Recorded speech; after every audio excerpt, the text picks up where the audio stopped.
good for you. Come on. We'll think of another place. Come with me. Let's have a smoke. Nah, it's just a normal break. Just smoke break. Smoke break. Smoke.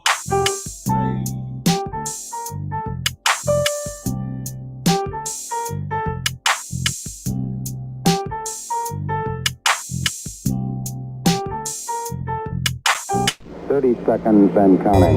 There were plenty of years where there were guys who would dread being drafted by the Buffalo Bills. Not anymore. Astronauts report it feels good. T-minus 25 seconds. Brandon Beane realizes they're in a window of 2 to 3 years max to get this done while the iron's still hot. And getting Von Miller into that situation was big for the Bills.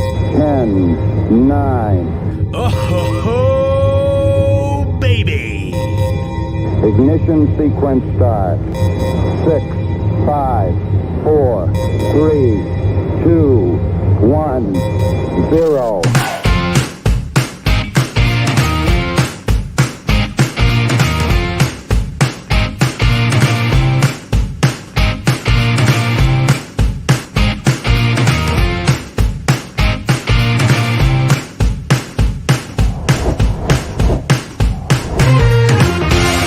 Great interview, guys.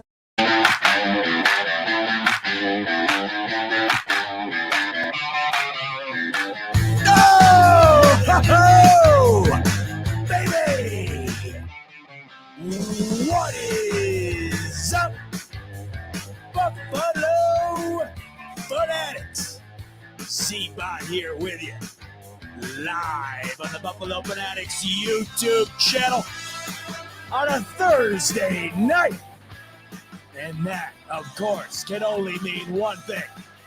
It is the Smoke Break, powered by BetUS, where the game begins. Receive a 125% sign-up bonus in the link in the description below. Folks, we are 3 short days away, less than that even, from Divisional Round football.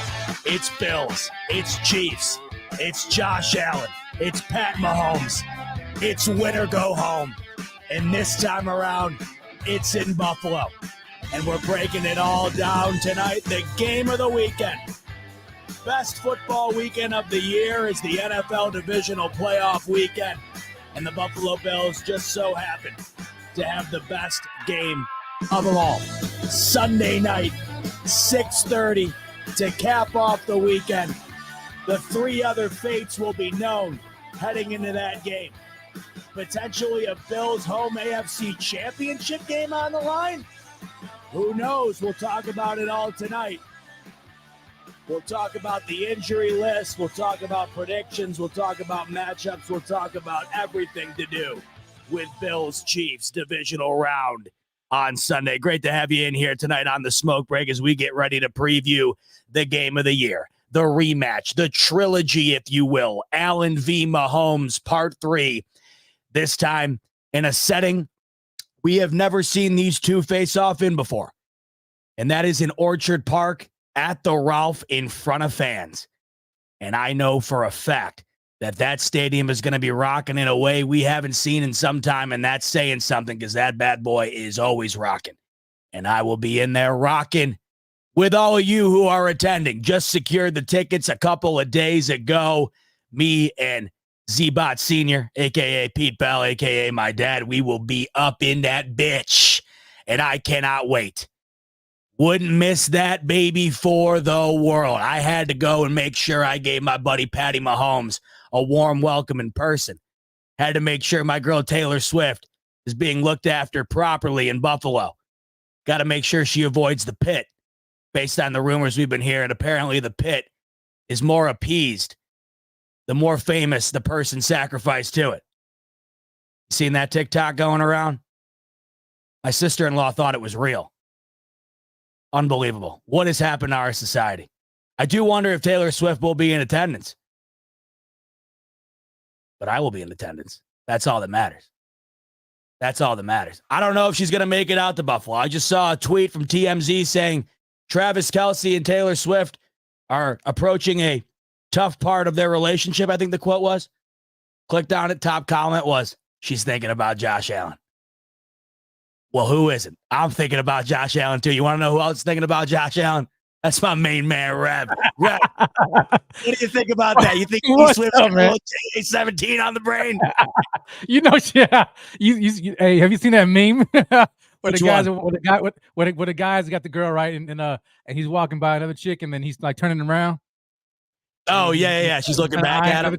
Yeah. You Yeah, know who she's got her drew eye. that? I wish I could plug his name right now. I follow him on Instagram. I don't know his name offhand. I'm upset. That dude is an incredible artist. If anybody knows the name of that guy, let me know in the comments. I forget. I follow him. I love his stuff. But he drew that, and it's killer. It's perfect. You can even buy. I think you can buy a sweatshirt of it. I wanted to get one, but I didn't think it would be here in time. Oh, okay. Speaking of sweatshirts, though, that one's mint. Look at that, baby. Hey, I appreciate it, man. You know, I seen you in the background. I was like, yo, let me go and drop my remember who we have T back on here, baby. Is that straight from the BF shop? Yeah, straight from the shop, man. Straight from the shop. See the BF on the bottom. Oh my God. All right. We've got a lot to get into tonight, Rev. Yep. This is the game. This is the game we've been waiting for some time. It is the opportunity to exercise the demons of 2 years ago as we look back and reflect on the last time the Bills played these Chiefs in the playoffs. Was the 13-second moment. It's funny how we go into this game and there's so many wrongs that can be righted. It's incredible. And that's just one of them. In fact, I haven't really thought about that element of it all that much. I've been thinking so much more about the ultimate goal at hand. But that, of course, is one wrinkle in play here. It truly is the game of the weekend. All playoff games are great. But when you look across the landscape of the remaining 4 games, it's Bills, it's Chiefs, it's Mahomes, it's Allen. And I don't care who you're a fan of. This is the game of the weekend. You asked me a really interesting question earlier, and it was funny when you asked me because I had just got through. I was showering. Every time I'm showering, I got some random ass thing on my mind that I'm deep in thought on. And I was thinking about a couple. Yeah. I was thinking about, for some odd reason, I was thinking about where Allen is and where Mahomes is. And all week long, you got the TV on in the background, and it's just the age old debate. Who do you trust more this weekend or whatever? It's like, who the hell cares? They're both gonna give you 110%, 99% chance this game comes down to the last drive. So, who do I trust more? I trust them both to give me a hell of a performance. We'll see what winds up being the outcome. But I was thinking about the fact that it's at the point where it is those two guys and what this has become. This game has become the game. It is essentially the biggest game you can play other than the Super Bowl, I think, in the playoffs. Bills, Chiefs. I don't know how it gets any bigger. Yeah. Saw a comment earlier today. Someone was saying how each AFC game is almost like a mini Super Bowl. I kind of agree with that. These games are incredible. I mean, no matter who wins this one, you go on to play either Lamar or a CJ Stroud, who would at that point be on maybe the greatest rookie embarkment of all time. So either way, it's incredible. But I was thinking about where those quarterbacks were at, and I got to thinking about, what would it be like to be a Dolphins fan in this moment right now, where it's just you're quarterback purgatory, and here we are. And then I got to thinking about the game itself. I don't know why the hell I was thinking about the Dolphins. I'm thinking about them mainly because I keep seeing so much stuff about Tua in that game the other day. And what really pissed me off, I was listening to Cowherd the other day, and Greg Olson was on there saying, you can't pin it on Tua. It was an historically bad weather game. I'm like, what about the other 10 games that it was the exact same same situation that he completely blew? But whatever. So then I got to thinking about this game. But then I'm like, what am I thinking about? Why am I thinking about the freaking Dolphins? It's my damn Twitter feed, Rev. I can't get it off. I get to thinking about this. Yeah, I know. It's unbelievable. Unbelievable. Going into that AFC East championship game there, I had so much Dolphin stuff on my feed, and now it's just lingering. But I'm thinking about this game, right? I'm thinking about Mahomes. I'm thinking about Allen. And then I start to wonder, how do I feel about this particular game? This is now the third iteration of this game in the playoffs. This is now the 6th time these guys have gone up against one another, 3-3, split down the middle, but the 2 most important games have gone in favor of the Kansas City Chiefs. I'm looking at where this Bills team is going into this game. I'm looking at what the Chiefs are going into this game, what they have been throughout the year, and I'm trying to decipher my nerve level for this. And I think it hit me. The more I'm trying to figure out how nervous I am, the more I'm starting to realize maybe I'm not as nervous as I was before. And that, Rev, in the moment, made me nervous. So you asked me earlier, how nervous am I? I'm going to start off with you. How nervous are you, and why? Man, And funny that you said that because I've been thinking the same thing like all week. Like as soon as I found out that all right, the Bills are gonna be playing the Chiefs, it's been on my mind like constantly. And I'm trying like this part of me that's just trying to like psych myself up for the game and hey, there's no reason for me to be nervous or and the Bills got this and this and that, and then I'm like, there's another side of me that's like, man, but it's the Chiefs and it's Kansas City, it's Mahomes, it's Reed, it's the playoffs, divisional round. Then the other side is like, yeah, but they're playing in Buffalo and the Chiefs are not the same old Chiefs as they were before, but there's still that little, that voice in the back of your head that says, don't sleep. So like I've been vacillating, man, like back and forth, and I'm kind of like I'm right in the middle. I'm right in the middle because I'm confident in the Bills to pull it off, but I'm not too confident to where I think that it's the Bills got it in the bag. You know what I'm saying? Like No, but I feel but Rev, I felt like that against the Steelers. That's the weird thing. You know what I'm saying? Yeah, but that was a weird matchup. That was one of those. Yeah, it almost kind of felt like a. And I hate to use the phrase trap game, but it almost felt like well, man, the Bills could be looking past the the Steelers, and so that's kind of where my trepidation was with that game. I didn't think that they were better than the Bills on paper, but the Chiefs, I still don't think that they're better than the Bills on paper, but we haven't. It's until we slay that giant. We just don't know, and it's in the playoffs. Like granted, yeah, the Bills have beaten them in the regular season, but they've never beaten them in the playoffs when it matters most. And so that's still in the back of my mind. No matter how much of a regression I think the team may be facing right now, talking about the Chiefs, it's still in the back of my mind. Like, yeah, but it's the Chiefs and the Bills haven't beaten them in the playoffs. So that's where the majority of my concern comes from. Then the other part of it is, and I know this may seem kind of weird and tinfoil hat, kind of thing is when they announced the officiating crews, and I couldn't help but notice Sean Hockley, being the head official, and I'm like, you got to be kidding me. We all know the track record with him and the Chiefs, and but somebody shed light and said, yeah, but he kind of favors the home team, so hopefully that bodes well for us. But it's still, you look at his record with the Chiefs, and it's ridiculous, and so I'm like, oh man, like tell me the Bills are not gonna be having to face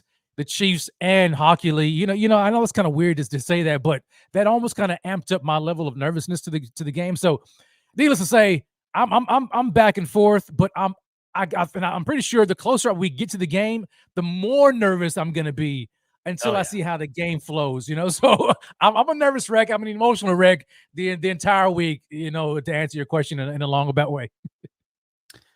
I'm in a mixed bag right now when it comes to my nerve level for this game. Here's why I am not nervous. The Kansas City Chiefs throughout the year have consistently shown that they are not nearly at the caliber in which they once were. The Kansas City Chiefs throughout the year on offense have had the same consistent problems that have plagued them all year long.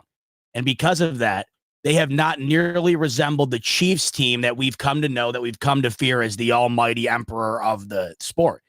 Now, with that said, they're still the Chiefs. They're still dangerous. They still can beat anybody on any given Sunday. But what they've shown this year more than ever before is that they can also lose on any given Sunday. They weren't really a team susceptible to bad losses in the past like they have been this year. And each and every week almost for these Chiefs, outside of a couple of outliers, which every team has, the identity has more or less been the same. And it's a team that offensively truly struggles to put points on the board. The amount of games this season where they scored 20 or less is pretty wild. I mean, you go back to week 1, 20 points. Week 2, 17. Week 4, 23. Week 5, 19. You got 9 in here. You got 21, 17. Their highest point total of the year, I believe, was 41 against the Bears, 31 against the Raiders. So they had a couple of games where they would put the foot down, but there was only a couple of those. And look, I understand that it's not about style points, it's about winning. But this is a team throughout the year here that where we came to assume every week the offense is what's going to be turning the dial for the Chiefs. It's really been the defense. The amount of games this season where they have those point totals I'm referring to and actually ended up winning because of their defense is pretty staggering. I mean, they didn't score a point against the Miami Dolphins in the second half, early on in the season, that game in Germany, their defense stood tall in the second half. They end up winning that game. They beat the Broncos, scoring only 19 points. Defense only allows 8. There's games littered of that type of sentiment, that type of game style throughout the season here. And I even go back to last week where, they won handily, but that game was over before it started. There wasn't a shot in hell. I said it all week long.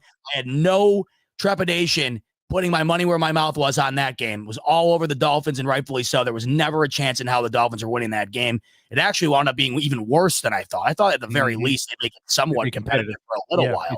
It wasn't at all. But Rev, I know you watched it. The Chiefs could have easily scored 40-plus points in that game. They settled for 4 field goals on drives where they got right down, either on the cusp or inside the red zone, or even as far down as right near the goal line, and they would end up settling for less points. This is a team that defensively, as far as stopping the pass, getting to the quarterback, they're damn good. But offensively, it has been Mahomes and his ability each and every week to try and overcome the lack of talent around him. Now, to their credit, they end up going 11-6. They end up getting in, and they win last week pretty handily. But the reason I go back to my confidence level being at where it's at, this is a Chiefs team at this given moment going into this game that is as susceptible to losing a game like this as they have been since the Bills-Chiefs rivalry really started to take form. So because of that, you're confident. But it's almost a double-edged sword for the exact same reason. These Chiefs are as vulnerable to getting bounced this coming week as they've ever been. That's what makes this game so much more nerve-wracking, because all of the pressure is on Josh Allen and the Buffalo Bills this coming week. If they don't get it done this weekend against the Kansas City Chiefs, let me know when they're going to get it done. This is the weakest Chiefs team of the 2 prior that they faced in the playoffs. This is the first time in 6 matchups that the game is in Buffalo in front of fans. The first of 3 playoff matchups that is in Buffalo.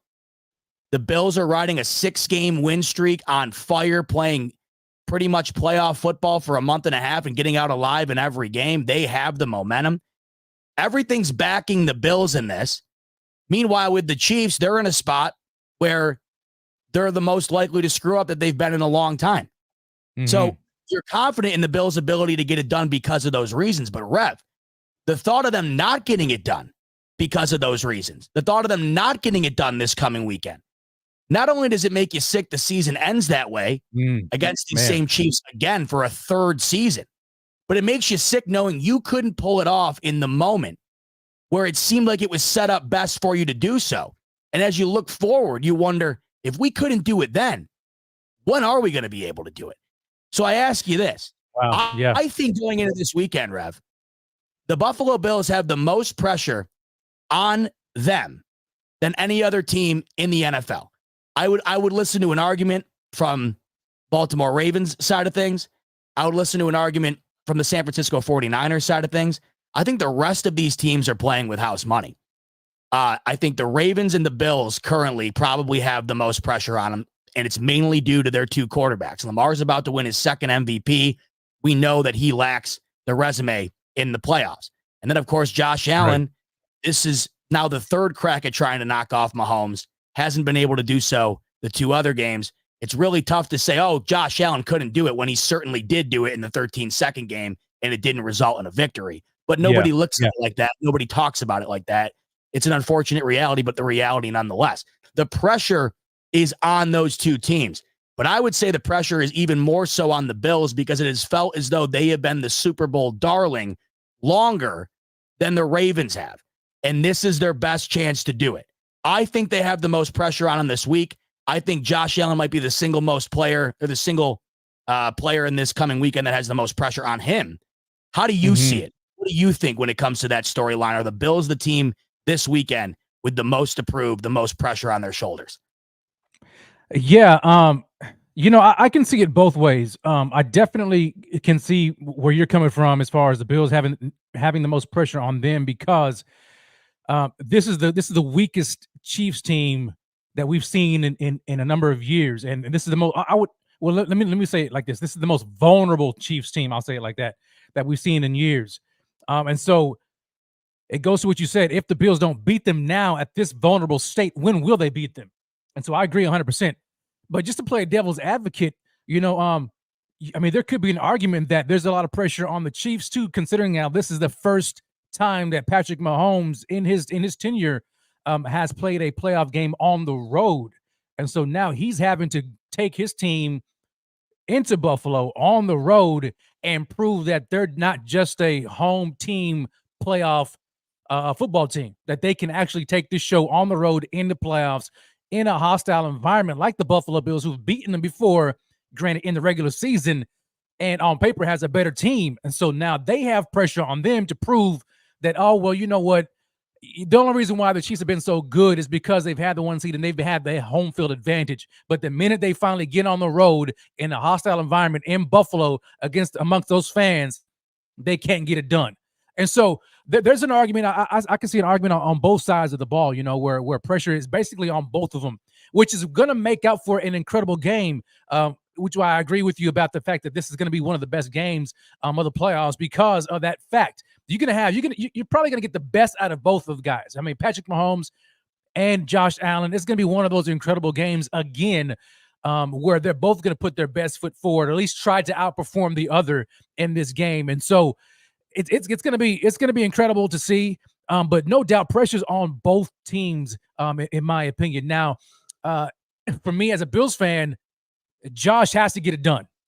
He has to get it done, because you have to believe that there's not going to be another time where the Chiefs are this vulnerable. Granted, you look at Travis Kelce and say he's getting older. How much longer will he play? But you have to also believe that in this offseason, they're going to address the wide receiver position, the Chiefs I'm talking about, and they're going to get better at that position. So next year, they're going to be stronger, assumedly so, right? I mean, you would assume so. So the Bills have to get it done right now. Like this is the time, this is the window in which they have to get it done. And the Bills have a ton of pressure to do that. So I mean, it's a toss-up, man. It's a toss-up. But as a Bills fan, I definitely think there's a ton of pressure on Josh Allen to get it done. I understand what you're saying about pressure being on the Chiefs for going and playing in one singular road playoff game and losing. But I also think it would be a real low, shallow, morning show on whatever network type take to come on and say, look at Mahomes couldn't do it on the road when he gets to go home to 2 MVPs, 2 Super Bowls, and can rest on that. And if he retired tomorrow, probably still gets into the Hall of Fame. If Josh Allen loses this game, he goes home with nothing. Yeah. That's the biggest difference to me. I think the Chiefs are playing with house money for, I'd almost give them 3 years here. If the Chiefs go and lose in the divisional 3 consecutive years, as a fan of the Chiefs, if I'm them, I would look at that and say, man, not ideal. But I also was just given, 2 of the best years of my life as a fan not all that long ago. We made, 4 consecutive AFC titles in that time span. It was nothing but dominant football throughout. Mm-hmm. The Bills lose this game. You go home once again with an early exit. You have now 1 AFC championship to show for Josh Allen's young career here, a blowout loss to the Kansas City Chiefs. And really the only thing you have to represent what they've been with Josh Allen is 4 AFC East titles, which is that's nothing to shake a stick at. I mean, that's nothing to overlook. I think it's incredible. The Bills didn't win jack diddly shit when I was growing up. I'll take 4 consecutive AFC East titles all day long. But we all know it's gotten to the point where it's become almost customary at this given time to take the AFC East title and ride that into the playoffs. I frankly don't really care anymore about that accomplishment when it really has become the identity of this team, and then beyond that, there's nothing else. Yeah. The Tampa Bay Buccaneers just won the AFC or their division title. You know what I mean? It's not like it's the same. They backed into it 9-8, but at the end of the day, it's still the same accomplishment. There's 8 teams that win their division every year. There's 1 team that wins the whole thing. And we all understand only one team out of 32 can go home at the end of the year smiling from ear to ear with their head up high. We get that. But you got to remember, they haven't even been there, and they've only made it to one AFC championship thus far, and they got the doors blown off of them. This, when it comes to the pressure, to me, it's night and day comparison between them and just about anybody else because of all of those reasons. And it's also seemingly the most wide open year I can remember, where every single team remaining and every single team that was in the dance is beatable. At any given moment, they can beat you. At any given moment, they can be beaten. I mean, how many teams did you hear were going to win the Super Bowl that just got bounced last week? The Dolphins, the Eagles, the Cowboys, right? They got trounced. So it's wide open. This game to me is the biggest. I think you could even go into the AFC Championship, and if you lost to Lamar Jackson, hey, tip of the cap, they were the best team in the NFL this year. You lose to Mahomes a third time in the playoffs, you don't reach the AFC Championship again. A lot on the line here. But I'll say this, Rev. It might seem like I'm saying all this and, oh, look out, a lot coming. There's been a lot on the line for 2 months. Everything's been on the line. The ability to even play this game was on the line for 2 months. And it was, you place the bet, you win. You take your winnings, but you got to rebet it. The Bills have been rebetting for 2 months, and they've been hitting blackjack every week. That's not an easy thing to do, Rev. And they've been doing that for a long time. So I understand all the pressures on there, Rev, like I've been saying, and I full-heartedly agree, full-heartedly believe that. But these Bills have been battling with pressure for 2 months, Rev, and they have overcome it at every turn. Yeah, and that's what I'm glad you brought that up, because it almost makes me wonder, well, how much more left do they have in the tank? Rico brought that up, and he was talking about it on his show too. But he just posed the question: how much longer can a team keep up that level of play for performance? I mean, they have had their backs against the wall, for a couple of months, and they've had to just grit it out, and every week was a must-win game just to get into the playoffs. And now that they're in there, they have to win 4 games to achieve their goal, 4 more. And so it's like, man, how much more can they pull out? How much more can they pull out? I mean, this is, and it's only going to get increasingly more difficult, right? And so we're in the divisional round against a divisional round foe in the Chiefs, who've had their number the past couple of years or 3 years or so. I mean, the last 2 years. And it's like, man, the Bills let's just hypothetically say this. I mean, the Bills win, man, they get over that one.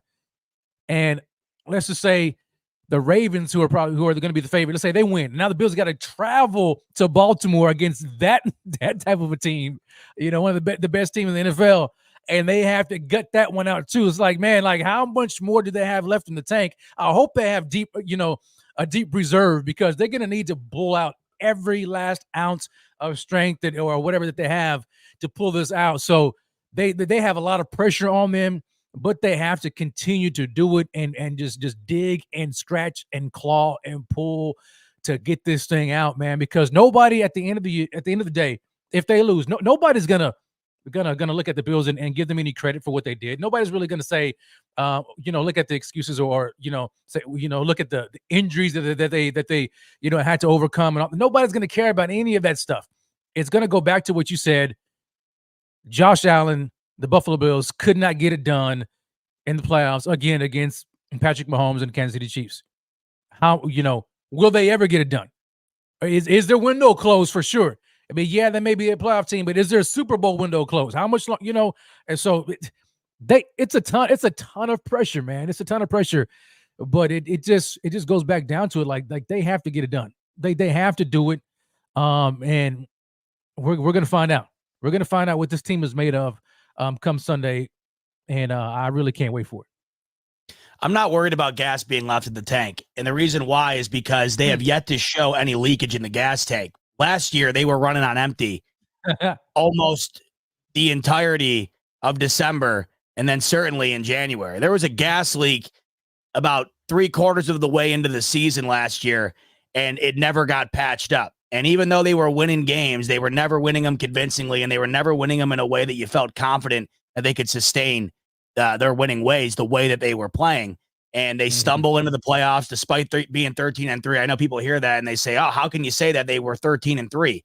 Well, you remember what last year was. I mean, it was a year towards the end where it just felt like everything was a struggle for this team, and they were somehow still winning games. It was different. Last year, it felt like they had the bulk of their tougher opponents more towards the beginning, and then at the latter half, they were able to lighten up a bit, and they were able to get out alive.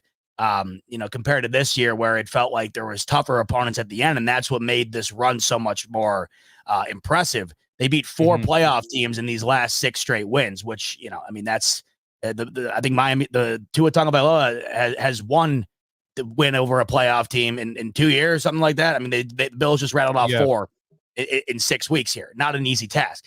So to me, they haven't really shown any signs of them coming to a halt anytime soon or slowing down. If anything, it looked like last week they picked it up a bit. That was the fastest they've started in a while here. Now, as we know, the Bills will always find a way to take a fast start and somehow pump the brakes a little bit and make it a bit of a anxiety attack for at least a little while. You can't watch a Bills game other than the Cowboys game. I don't know what that was. That was from an alternate reality, but the Bills will always find a way to make it interesting, no matter who they're playing. But going into this week, to your point as well about having the energy and whatnot, I can't think of a moment where you'd be more energized because you're going into this game knowing who it's against, knowing what they've done to you, knowing what it would mean to get over that, but also knowing you're doing it in front of your home crowd. Everybody's talking about the Chiefs perhaps having a rested, well, not perhaps, it's a fact. Now, how much it factors in is to, that's, I don't even think you can quantify it, but the Chiefs do have a rest advantage this coming week. The Bills game this past week, it's moved to Monday. The Chiefs played on Saturday night. But what I think offsets that, Rev, is the ability to play this game at home.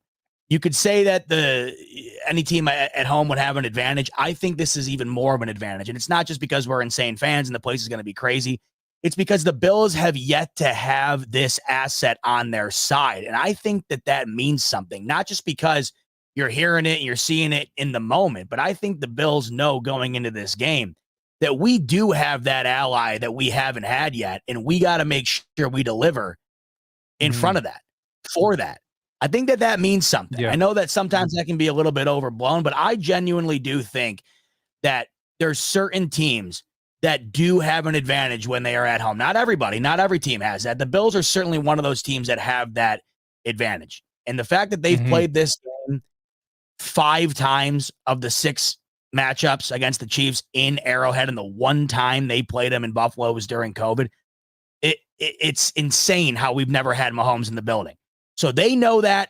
All of the fans know that. I just feel like, if anything, Rev, it's not a lack of energy. There might be an energy boost going into this game just because of all that's on the line here. Yeah.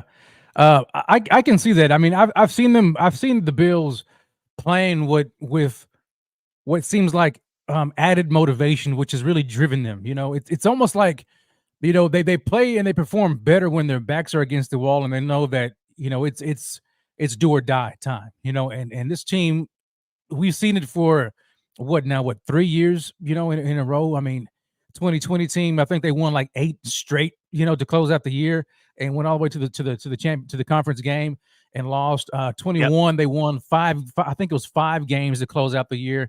4 games to close out the regular season. The 5th game was a playoff game, and they lost in the divisional round. And this year they close out the regular season, winning 5 regular season games straight. And then there's 6, last week against, in the playoffs. And so it's like this team is built to go on runs, and it's like they understand what it takes. And once they get a taste of blood, so to speak, man, they're hungry for it. And that's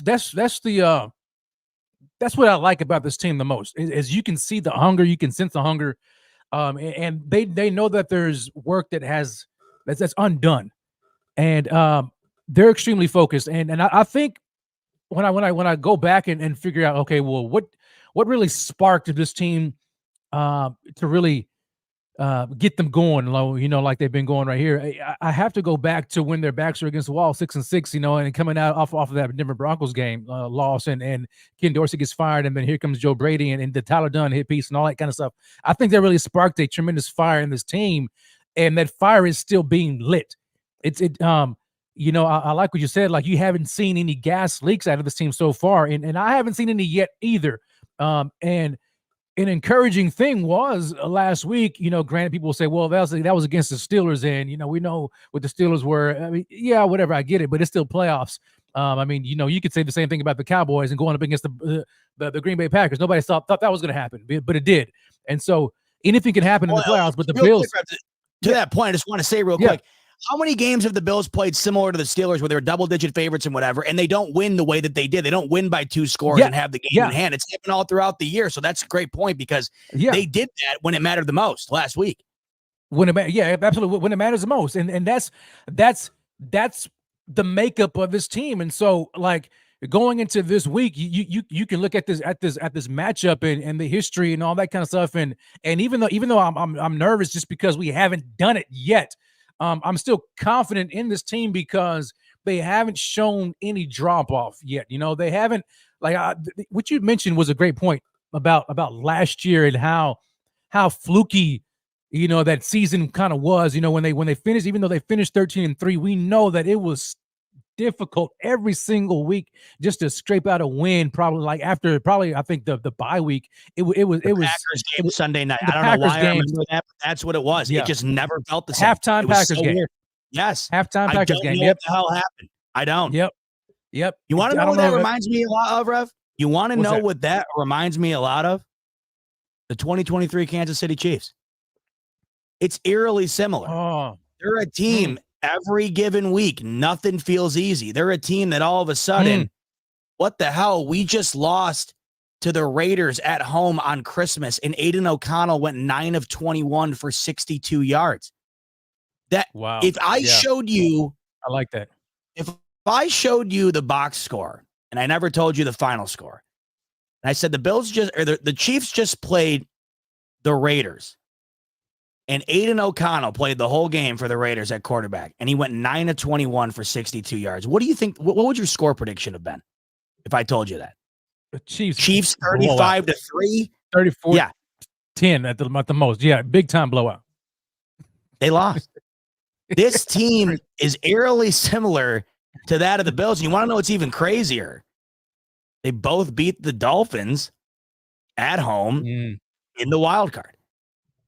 And they had to host a big rival the following week in the cold, and shit happened.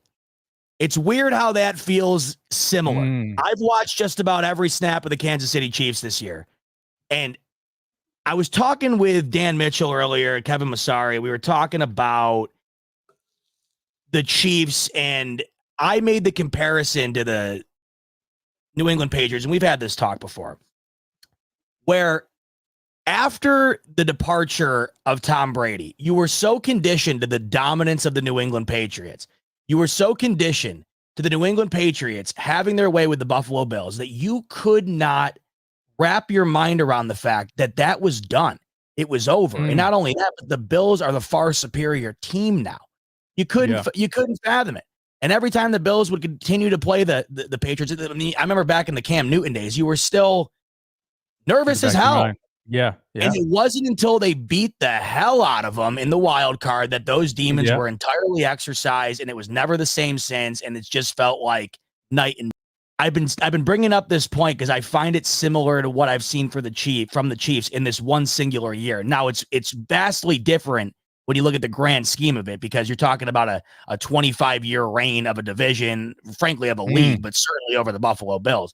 But the reason I bring this up is because we kept waiting for the Patriots to be the Patriots again. And we couldn't believe it, when it never came back around. And then all of a sudden it just completely imploded. I'm not expecting implosion from the Chiefs, but what I'm getting at is all year long, we've been waiting for the Chiefs. We've been waiting for Kelsey to be the best player in the league again. We've been waiting for Mahomes to score 30-plus points routinely. We've been waiting for this offense to start dominating again. and they have not done it. We've been waiting week after week after week, and it hasn't happened. I keep fearing, Rev, that Andy Reid and Mahomes, they got something this coming week that we haven't seen. They're going to flip a switch, and they're going to pull tricks out of the bag, and they're going to be the old Chiefs. But then I got to stop and say, listen, you're letting your paranoia get in your head, because if they could have flipped the switch right now, don't you think they would have done it? Because they lost to Aiden O'Connell, who at 9-21 on Christmas Day with the highest viewed game of the day. The ratings were off the charts Christmas Day, and they lost that game. You don't think they were going to flip a switch then if they could have? So it leads me to think, I don't know if they can. So it's one more reason you add to the list of the Bills have got to get it done this weekend, because the Chiefs have not proven, frankly, all year long that they are a superior team to the Buffalo Bills. They haven't. And I agree with you. It all just lines up for the Bills taking. And if they don't take it, it's just sickening. It's sickening. Yeah. Yeah. The Bills have to win it in order to get that monkey off of their backs. They have to win it. And then once they do it, I think it could be one of those, like you had mentioned, one of those things where, all right, it's done. It's over with now. We got it done. And the Bills now kind of usurp their dominance, so to speak, when it comes to the playoffs and the whole, aura surrounding the Kansas City Chiefs. I think that the Bills are more than capable of doing it. And you're so right, though. It's like there's something in the back of our minds that just won't let us get past it, because we're like, yeah, but that's Pat Mahomes, man, and that's Andy Reid, and that's Travis Kelce, but they haven't shown it all year long. The only thing I'll say that they have shown is that they've shown a propensity to still find a way to win, even though it hasn't been the way in which they've done before, which in a dominant fashion, and you can chalk it up to a number of factors, namely the offensive side of the ball, but they still found a way to win. And they're winning differently, which is not necessarily on the arm of Pat Mahomes, but it's on the defensive side of the ball. Now the defense has caught up, and they're kind of carrying the team now, where they're only like averaging or allowing like 16 points per game this season. And so the defense now is what keeps this team that's kind of anemic offensively in these games, and their coaching and their experience is what allows them to kind of win these close games, and teams kind of poo-poo on themselves when the games are close. And you're like, dang, man, if you didn't make that mistake, you had the game in the bag, but you allowed, and it could be the teams are kind of like, they got that in the back of their head too, like, oh man, this is the Kansas City Chiefs, they're going to come back, whatever.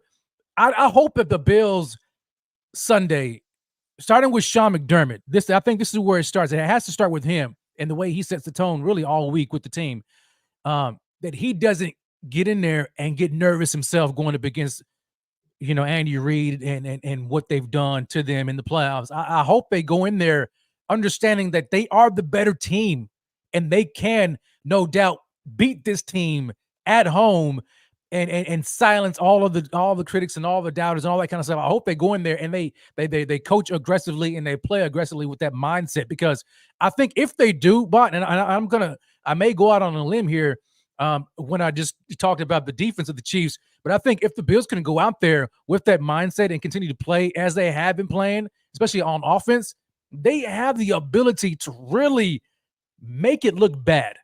You know what I mean? Like if they can, if they're on all of their cylinders, if they're playing, Josh is at his best, and they go out there, I think the Bills can not only escape with a win, I think they can blow it out to a double-digit win. But it just depends upon how the game script goes and just the way coaches is coaching this game. But I don't even know, man. I think I kind of lost track. I kind of was just rambling, and a whole bunch of different thoughts, because I'm with you on that, man. Like, I'm like, we have to exercise that. Like, I know it's the Chiefs, but dadgum, I mean, granted, they're not the same team.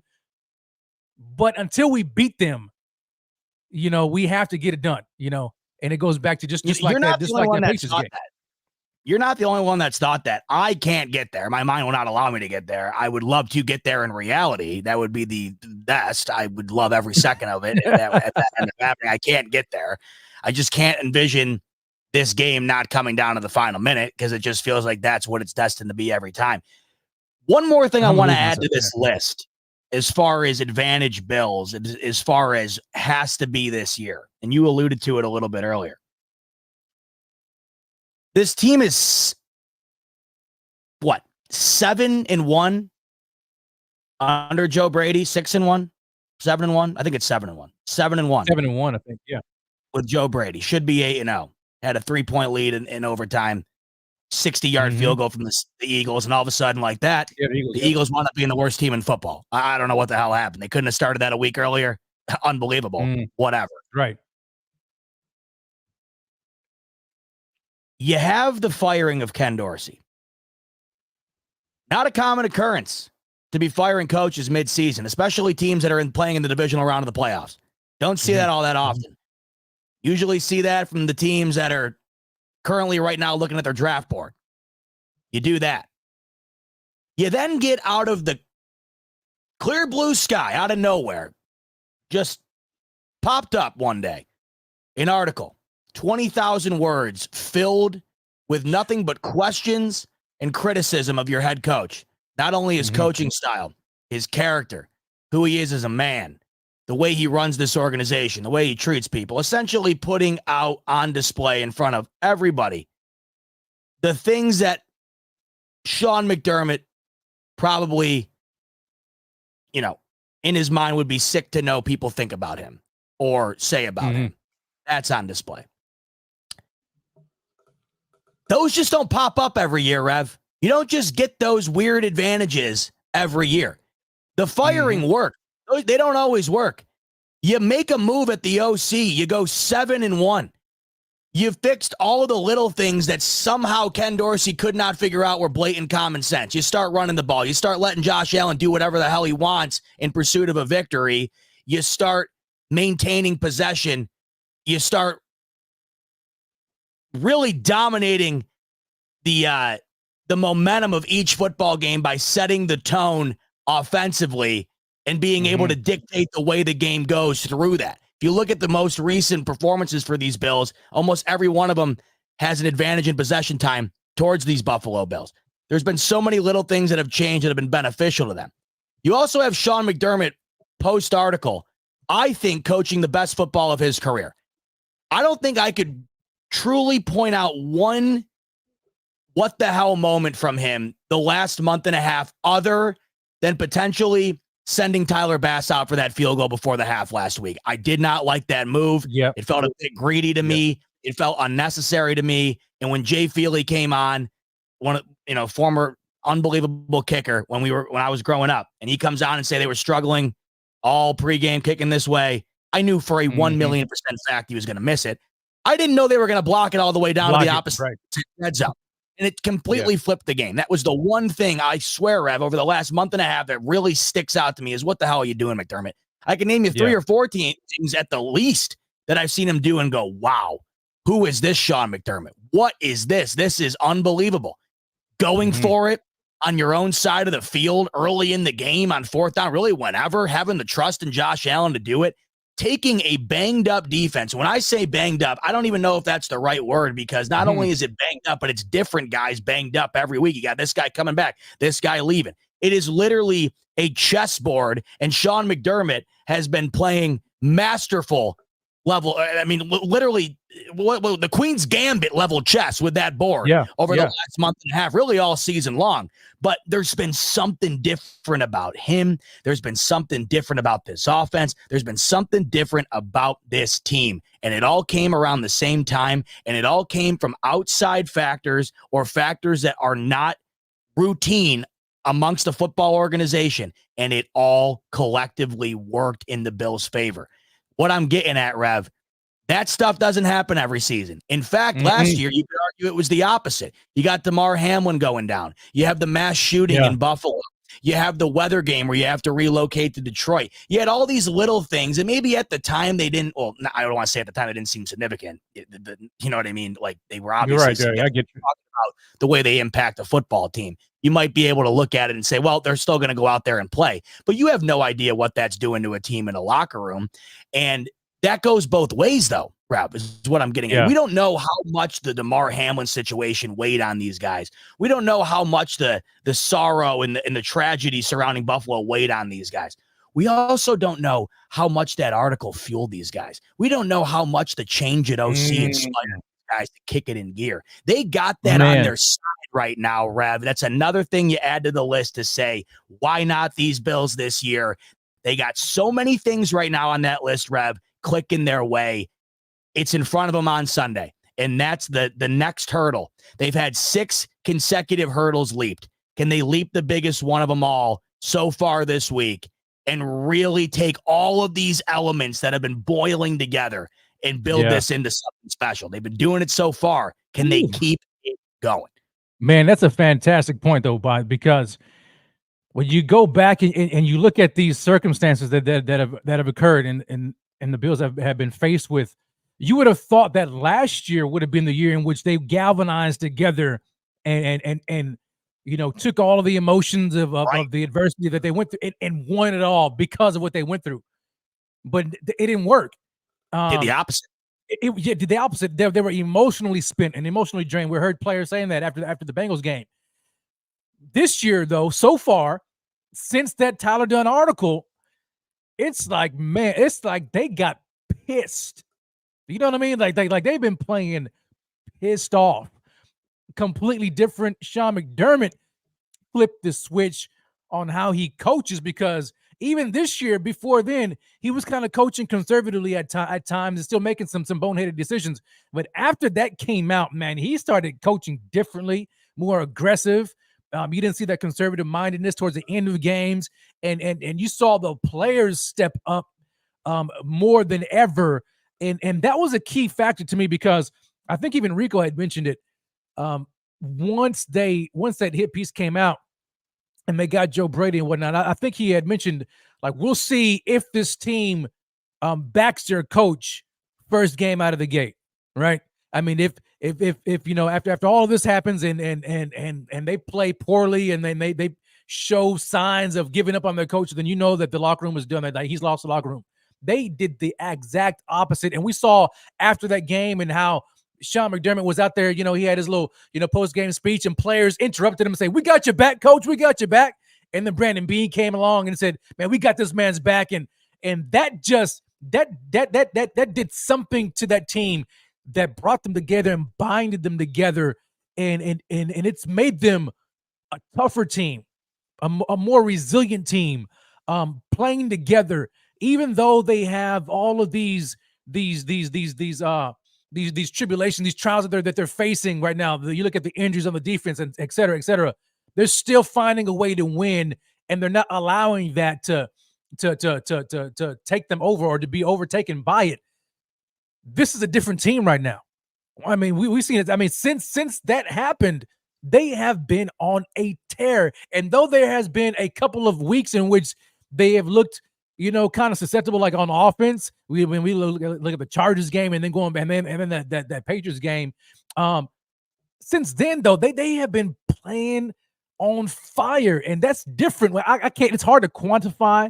You can't see it on the stat sheet. You just know that when you look in their eyes and you look at how they play, it's completely different than times past, and that's what I hang my hat on. But is that right there?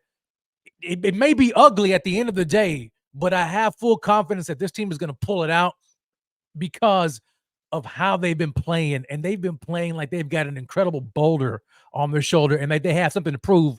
And it's like, man, we're going to prove to the world that this coach, Sean McDermott, is that coach, and he's not who Tyler Dunn said he was, and he's not who these haters are saying he is. And we're going to win it. We're going to win it all for him and for the city of Buffalo and Bills Mafia all across the world. And they're playing with that tenacity, and that is what makes them dangerous right now. You brought up sticking up for coach after the game. I won't forget at that locker room when they won and they were just going nuts. Bean came up and said, "We got your back." That was killer. That was just killer. Yeah, man, I loved it. I was listening to something recently, a show, I forget. I believe it was Mark Sanchez. on the Herd. And they were talking about McDermott and the Bills. And he had said that when it came to this Bills team in that particular circumstance surrounding McDermott, I forget his exact verbiage talking about the situation, but essentially what he was getting at was that you would know immediately whether or not there was an actual problem if the leaks continued to come and there were more and more little tidbits about McDermott escaping the locker room, right? So-and-so says this anonymously. So-and-so says this and gives it to the media. It was actually the complete opposite. What ended up happening was the complete opposite. There wasn't any more. There was no desire amongst anybody in that locker room to go forward with the issues being portrayed about McDermott. In fact, it was a uniting element for this team that brought them together to stick up for the coach, and then brought them together to play their best ball. So I thought that was incredibly telling of not only who this team has been and who they currently are, but I thought it was incredibly telling about what the real Sean McDermott is. I understand that some of that stuff in there, I never questioned the validity of it, but I did scratch my head and wonder who said it and what the motive was behind saying it. I don't know. I don't know that. I don't know if anybody does know that. And I'm not saying some of that stuff in there, it might not be things that need to be solved in the future, whatever else. But if it was truly that detriment to this team, the way he was as a coach, as a man, whatever, don't you think it would have done the opposite of what it's done?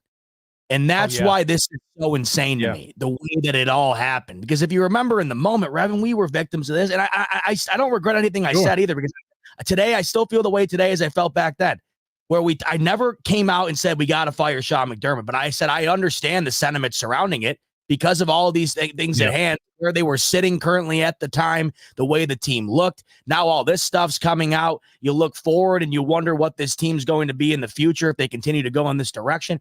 He answered every single call. And back then we were all having conversations about Sean McDermott's future in Buffalo.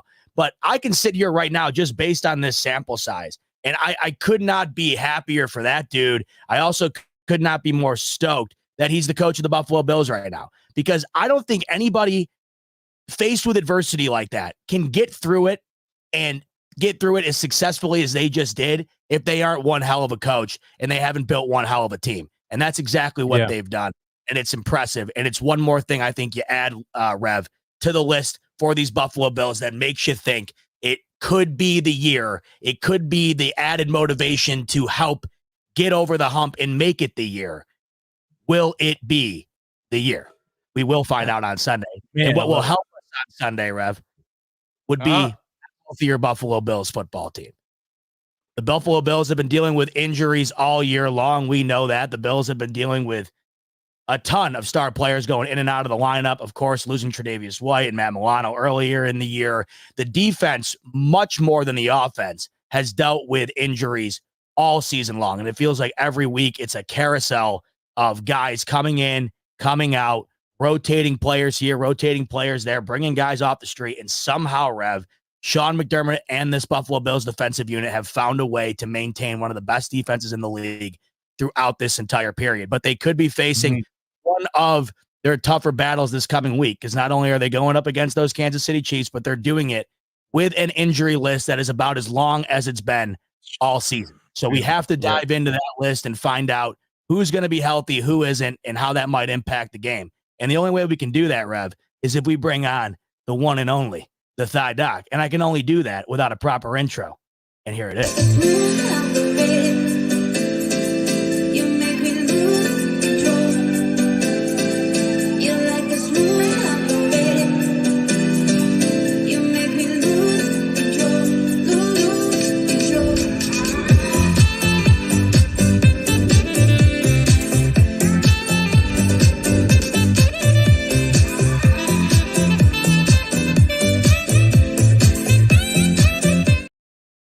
Fresh off of winning 7 Golden Globes for that piece of incredible artwork last week, here comes the Thigh Doc to talk injury list with us. Thigh Doc, brother.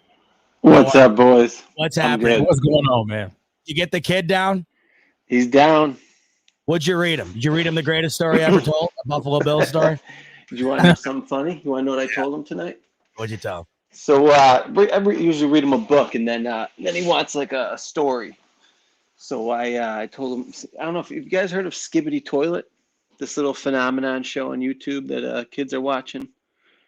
No, but I've Never heard about the YouTube and the kids and how unbelievable these people are out there. They just leave the kids in front of the TV, walk away. They don't watch shows anymore. They watch these things. So there's this thing called Skibbity Toilet. It's hilarious and disgusting at the same time. It's basically like these men who look like they're in suits with TV heads, and they're fighting these toilets where heads come out of them.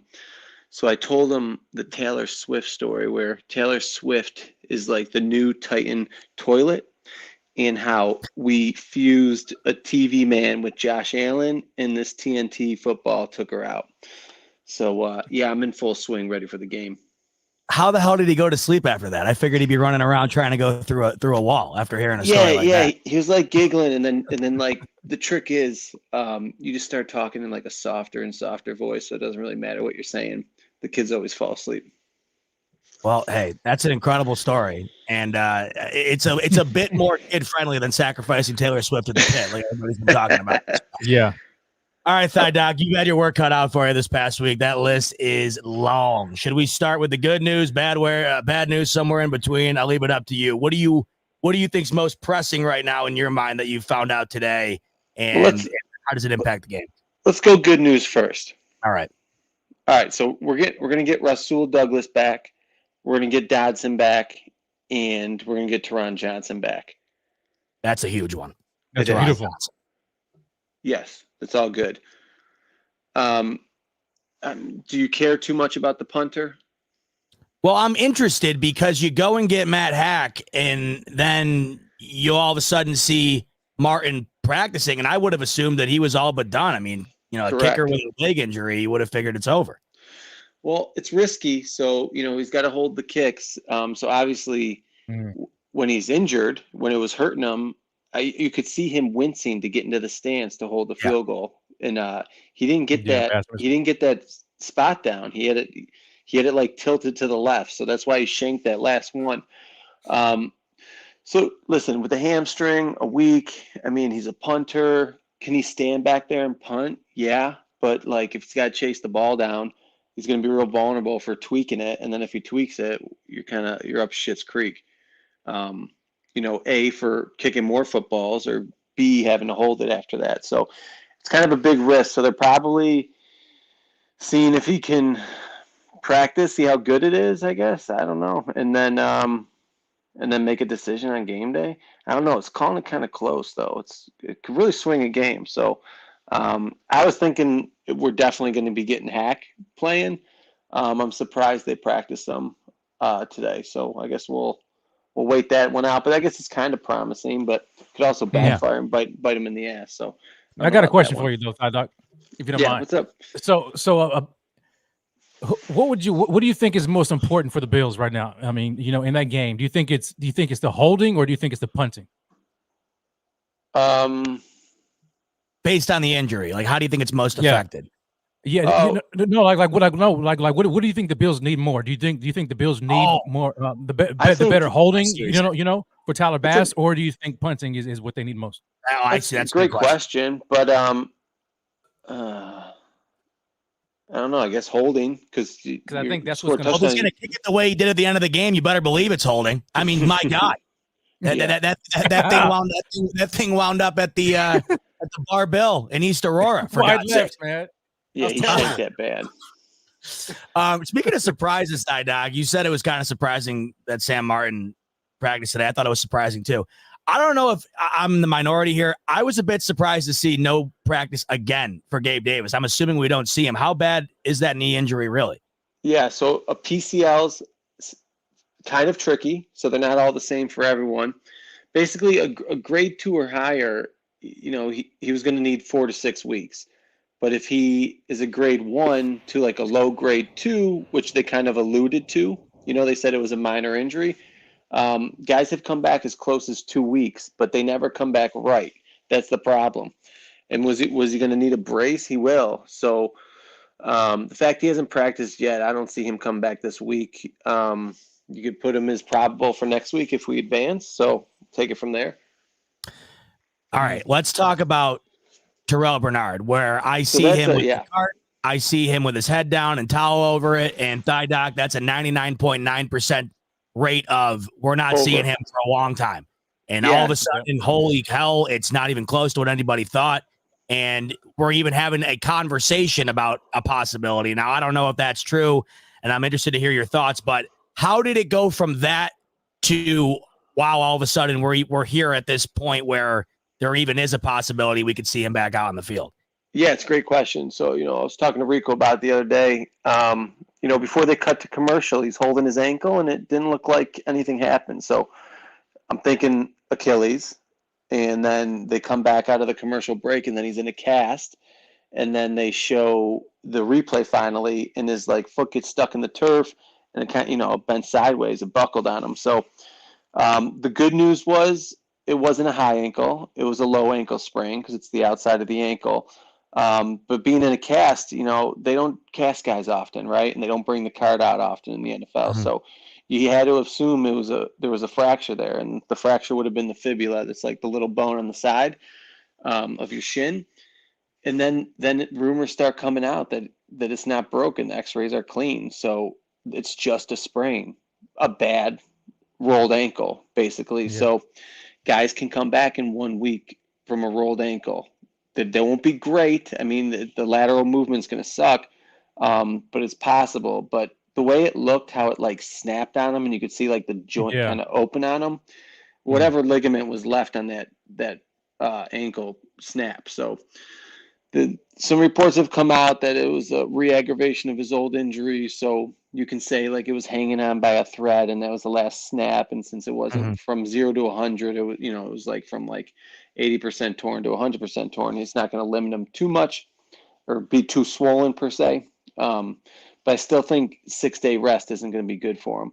Now, can he go out there, shoot it up, tape the shit out of it, and kind of run around gimpy? Yeah, but is that worth it? So is a 75% Bernard better than 100% AJ Klein or whoever they want to throw in the mix? Right. So that's what the team's going to think. He did play well. Klein came in and played well, and I also think Travis Kelce would love to exploit a 75% player out there for the Bills. So you would imagine, in your estimation, what do you think? Do you think he tries to do it? And if he wants to do it, do you think McDermott goes through with it? Or do you foresee him just not even being active? Okay, so if he's limited in practice tomorrow, I'll be a lot more optimistic. Now, it's not to say that anyone who goes 3 DNPs in a week can't play. They can play as long as they get the the questionable label after Friday. So basically, in the past, right, throughout the week in the season, if a guy doesn't practice all week, he's not playing. It's never happening. But in the playoffs, it's a little different. Once in a blue moon, it'll happen. So I think, if I remember correctly, Beasley had a little bit of this, and Poyer had happened to in the playoffs. It might not have been last year, but it was 2 or 3 years ago. Remember the Poyer. Yeah, so it can happen. I just don't think it's a smart thing to do if he's too limited. I don't think he will be good enough to play in this game. So that's just where I'm coming from. Now, if he practices limited tomorrow, I'm going to be a lot more optimistic. But I just don't see it happening. I mean, he was in a boot. He was on crutches. 6 days is a real quick turnaround. 2 weeks, though, we advance here. We're seeing him. Okay. So just keep that in mind. Yeah. Benford in a similar boat there, you think? Same type of deal as far as this coming week? So they're real mum on Benford, aren't they? So he wrenched his knee. I put up a little clip about it. It's similar to how you would kind of tear your meniscus. He didn't take his uniform off. He was on the sideline with his uniform, so that bodes well. But people were saying that he couldn't put a lot of weight on it afterwards on the sideline. So he went on the bike, still was limping on it real bad. Meniscuses, sometimes you got to clean them up. Other times you could shoot them up and dig it out, but a little twist and a turn on it, and it can get real flared up real quick. So again, it's another injury that it's the playoffs. You could suck it up, but he really needs 2 weeks. So I don't see Benford playing on this one either. All right, and then finally the two guys that we won't see, I'm sure. Taylor Rapp, Balin Spector. the circumstance surrounding them currently and the possibility of seeing them again if we move on? Yeah, so Spector didn't look like much, right? So he got hurt when he picked up that fumble from Freiermuth, and the only thing that you can really see is that he kind of gets kneed in the back, like back in the kidney area, and those guys aren't wearing like back plates, so he must have took a nasty like contusion type hit there, probably spasmed up on him. That's one that can come back, and they're probably just not pushing him. So I don't know if they're going to want to thrust him into a starting role if his back's a little flaky. But that's one that I can see who will be limited tomorrow and then possibly be active in a reserve role. And then the last one was shoot me up again. Who was it? Taylor Rapp. Yeah, Taylor Rapp. Yeah, so Rapp with the calf, right? So he tore his calf when he made that interception against Miami. The earliest you can get back from a calf injury is about 2 weeks, but they're easily aggravated. So once you feel like it's good, then you go and sprint on it and you twinge it again. It kind of restarts the process. So coming back in 2 weeks is not smart. Is it possible? Yes, but I don't think they're going to do it. And again, that's someone who can come back next week. But if we do see him limited tomorrow, there should be some optimism on there. Anything noteworthy on the Chiefs side of things that you're aware of by any chance? Yeah, I think they're having trouble with Nandi. Their D tackle, their run stuffer. Yeah. So that's actually kind of a big deal. It's like low key under it. Now someone has been listed with a calf. They're good cornerback, Snead. Yeah, well, Jerry Snead. But he never came out of the game. I don't see this as something that's going to hold him out. I don't know if he's like dealing with something chronic. I'd have to go check it out. But it's not like he got knocked out of the game, so I would not be worried about that. Yeah, I wonder if that slows him down at all. He's been great for them, but could be something that he can twinge. He could twinge it. Yeah. Yeah. So. You going to the game or what's the story? I'm not going to the game. I got to handle the family lately, so this way. Don't you hate when that family gets in the way of that football? Don't you hate that? Yeah, we're full time here now, so I can't travel. Yeah, I'll miss it. I definitely could have gone, if I could make it down there. But me and you have had some bad luck going to the same game. I was gonna say, sit your ass at home because I already bought my tickets. when I saw that, I was like, I'm not gonna push it. Yeah. Well, what do you think happens before I let you go? How do you view the game, and what are your thoughts on the way it goes down?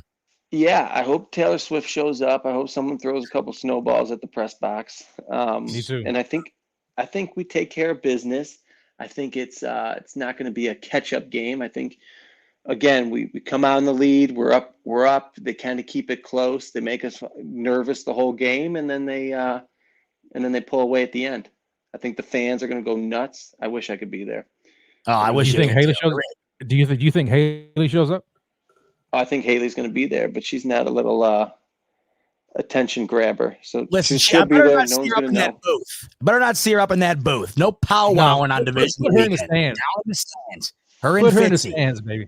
Yeah. No, yeah. I want to see Taylor Swift, and I want to see Mahomes' wife just look shocked, utterly shocked. I want snowballs hitting the thing when the camera's panning on them. Heck yeah. You know what's funny? Out.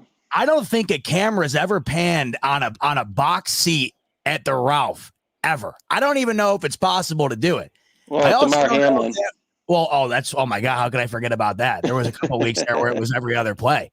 I don't know who got more airtime, him or her.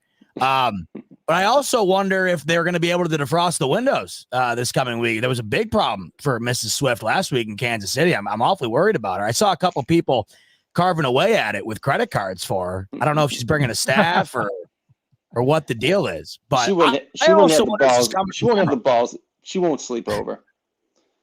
She won't. You don't think she's staying in Buff? Nah, she's flying in with a jet. She's coming to the game, and then she's leaving. It's funny you say that. I saw a tweet the other day, and it said Taylor Swift has used 15,000 gallons of jet fuel to watch her boyfriend play this year. Stop letting her influence the way you vote. Good God. She's causing global warming. Oh my God. All right. Well, hey, Thigh Doc, if I see Taylor Swift, I'll say, listen, can you bust the thigh out the next time the Eras Tour kicks back off? It would mean the world to us. Show the move. I will.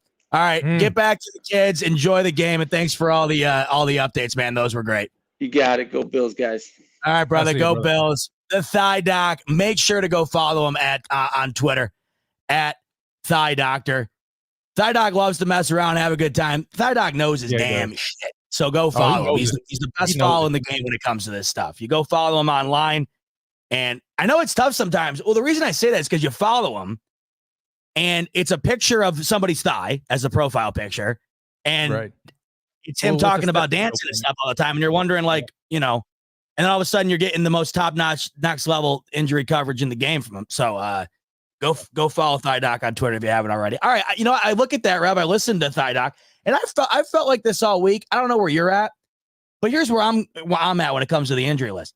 These Buffalo Bills have been dealing with an injury list all year long, and they've lost some of their top players weeks ago, months ago. And this defense has been a shuffleboard all year long, and they have yet to falter once. It does not overly concern me. I mean, it's not like it's the Miami Dolphins injury list of a week ago or 2 weeks ago, where literally your top 5 players are either on one leg or not playing at all. The Bills have some great players on that list, but they're also getting Rasul Douglas back. Teron Johnson's coming back. Those two are massive gets, especially for this game. Going to have a couple of guys out more than likely, like Gabe Davis, I'm assuming, and a handful of others. But how do you feel? Does that really influence the way you view this game and put the Bills at a major disadvantage? Well, I mean, no, I'm glad that it's trending upward for Dotson and Douglas. If we went to the game without those two, then I would be, oh my gosh, I'd be incredibly nervous. But to get those two guys back on the field is important, especially at the linebacker position when you know that Bernard is likely not going to be playing. So if you can at least get Dotson back, he's been playing exceptionally well this year, then that bodes even better. And so the only other area that I'm thinking of is like, man, I mean, AJ Klein, because you brought it up briefly, and AJ Klein on Travis Kelce, whatever. That would be a matchup that I know Andy Reid is going to try to exploit to some degree. But having Rasul Douglas, and I had this thought too, Bot, and I want to, just kick it to you. The Bills have been prone to kind of play that dime role where they tried out 3 safeties. Then they were using it. They're using Micah Hyde, Jordan Poyer, and Taylor Rapp in that. But I think they the last time they played the Chiefs, and correct me if I'm wrong. I think they had Rasul Douglas on Travis Kelce to a degree. I would like to see Douglas, especially if he's coming back, and you know that you don't want to have AJ Klein getting exploited and getting matched up on him. I would like to see them go ahead and match up Rasul Douglas, play that dime package with Rasul as your third safety, so to speak. Have him follow Travis Kelce. Then you still call up Kyer Elam and Dane Jackson and let those two cover the outside, and then you only go with maybe one linebacker in certain situations, and that linebacker be Tyrell Dotson. I think that might be better for the Bills when it coverage wise. I don't know. Maybe I'm getting too far in the weeds, but I just been thinking about that. I mean, what are your thoughts about that? I don't remember the exact coverage that they did play in that game on Kansas City, but I do remember that they got to Patrick Mahomes. They only sacked him once, but they got 8 QB hits in that game. And they also forced him to a 74 rating. Mahomes had the interception early on. If you remember, it was picked up by A.J. Epinesa. They were on him all game long, and they were especially on him at the end after that trick play got called back on the penalty. They were on Patrick Mahomes late. It's really what helped them win the game and secure it. I always say it ever since the game. People forget that game was not over, not even close. They needed 15 yards to get in the field goal range, and the Bills defense shut it down.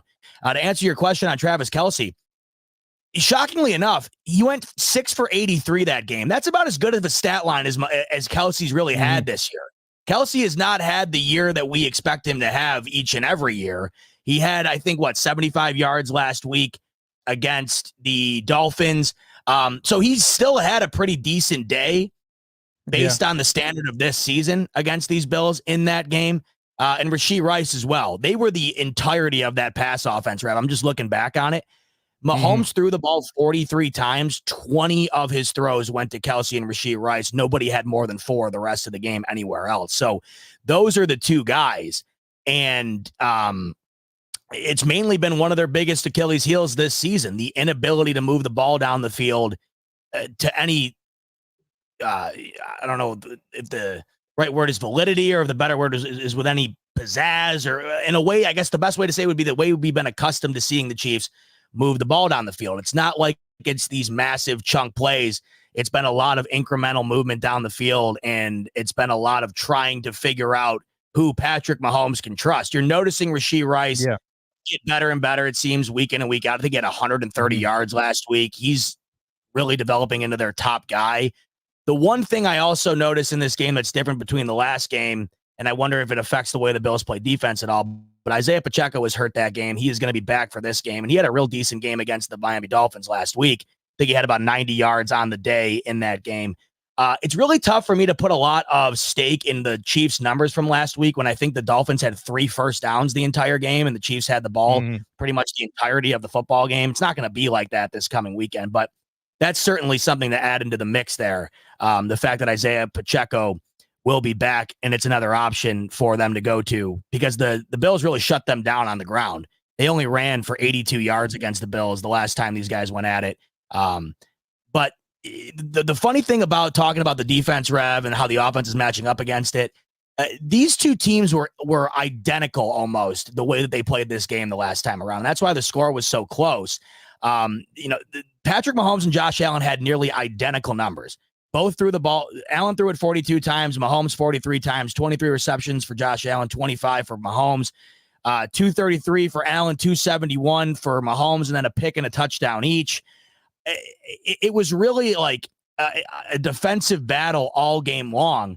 And I expect it to be something similar again this particular game. I don't envision this high-flying repeat of what we saw a couple of years ago in the 13-second game. I more or less see this game being more low scoring because of the two defenses, and that's factoring in the injuries for the Buffalo Bills. I still have the trust in this defense. The Chiefs are allowing 16 points a game. The Bills are allowing 18 points a game.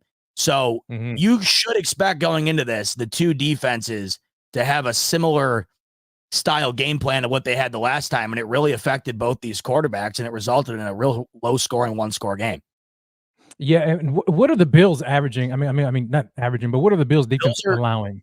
Are they the Bills are allowing 18? Yeah, so their numbers. If you're looking at the team numbers, the Bills are averaging 26 points on offense. The Chiefs are averaging 21, and then 18 allowed for the Bills, 16 allowed for the Chiefs. They're pretty damn identical numbers wise, but the Bills have a slightly elevated offense. I will say though, Rev, as of late, the Bills offense has been humming more than they have since about week 2, week 3, week 4, 27 plus points in 4 consecutive here. And they're averaging 29 points a game at home. Interesting wrinkle to that point, Rev. The Kansas City Chiefs are one of the only teams in the league who did not allow a team to score 30 points on them this year. So you kind of got two conflicting stat lines going at it. Yeah. What are the Chiefs numbers on the road? Their offensive points per game on the road. Do you have that number available? I'm just curious to see what they look like on the road and what they could look like traveling to Buffalo. Because I'm looking, and while you're trying to find that out.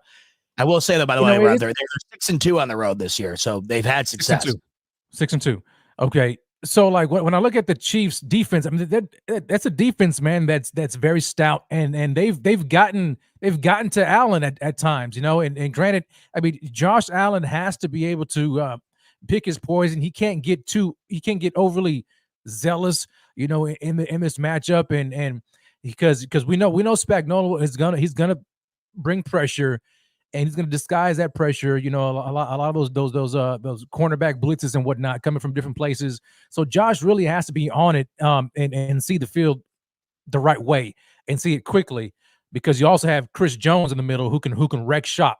So you want to make sure that Josh is not standing in the pocket too long, or else Chris Jones is going to just have his way against the offensive line. But I look at the last matchup, even though the Chiefs defense allows with 17 points a game, the Bills were able to put up 20 on that defense, and that's in Kansas City on Arrowhead in the road. And so that gives me encouragement, for the Bills at home, looking at what they've been averaging here recently. Even though the Chiefs defense is what it is, I think the Bills can still put up points above average. That's the point that I'm getting to. I think the Bills offense can still put up points above the points that the Chiefs defense is allowing. And it's encouraging, and it kind of talks me more into the fact that the Bills definitely can pull out this victory, as long as they stay clean, play a clean game, and stay away from mistakes. I just saw an interesting stat. I got to double check it, but the Chiefs have only forced one interception on the road all year long. They've only picked off an opponent on the road once this entire season. I find that interesting. I find it mainly interesting because you look at Allen's numbers, by the way, when it comes to turning the ball over, and it's incredible how the parallel between winning ball games and his turnover numbers are linear. They're 4-0 this year when he doesn't turn the ball over, when he only has just one turnover. So, and this is what I get at a lot of the times when I say on here, even if he just took away one of these errors, right, this and that, it really changes the ball game. Because they're 7-3 this year, Rev, when he only turns the ball over one time. But you jump down to 2+ turnovers, they're 1-3. And that one win just so happened to be against the Miami Dolphins 2 weeks ago for the division. They were 0-3 going into that game when Allen turns the ball over 2+ times. So I guess it's encouraging to see that that defense, despite being stout, they haven't been known to pick off quarterbacks this year on the road. Still looking into the road stats there, by the way. But if you're looking at just this defense in totality, they're number 2 in yards allowed per game, number 2 in points allowed per game, number 2 in opponent plays per game, number 4 in opponent yards per play, 5th in third down conversion rate, and 3rd in opponent TDs scored per game. So in all of the major metrics, this Chiefs defense has stood towards the top. I want to talk about the Achilles heel, however, for this Chiefs defense, because there is an area that can be exploited, and you can argue Joe Brady did a phenomenal job of exploiting it. The last time that these two played in early December, it wound up being a major difference in the ballgame, and that was the utilization of James Cook, who had nearly 150 all-purpose yards, over 80 yards through the air, and nearly 60 yards on the ground that game.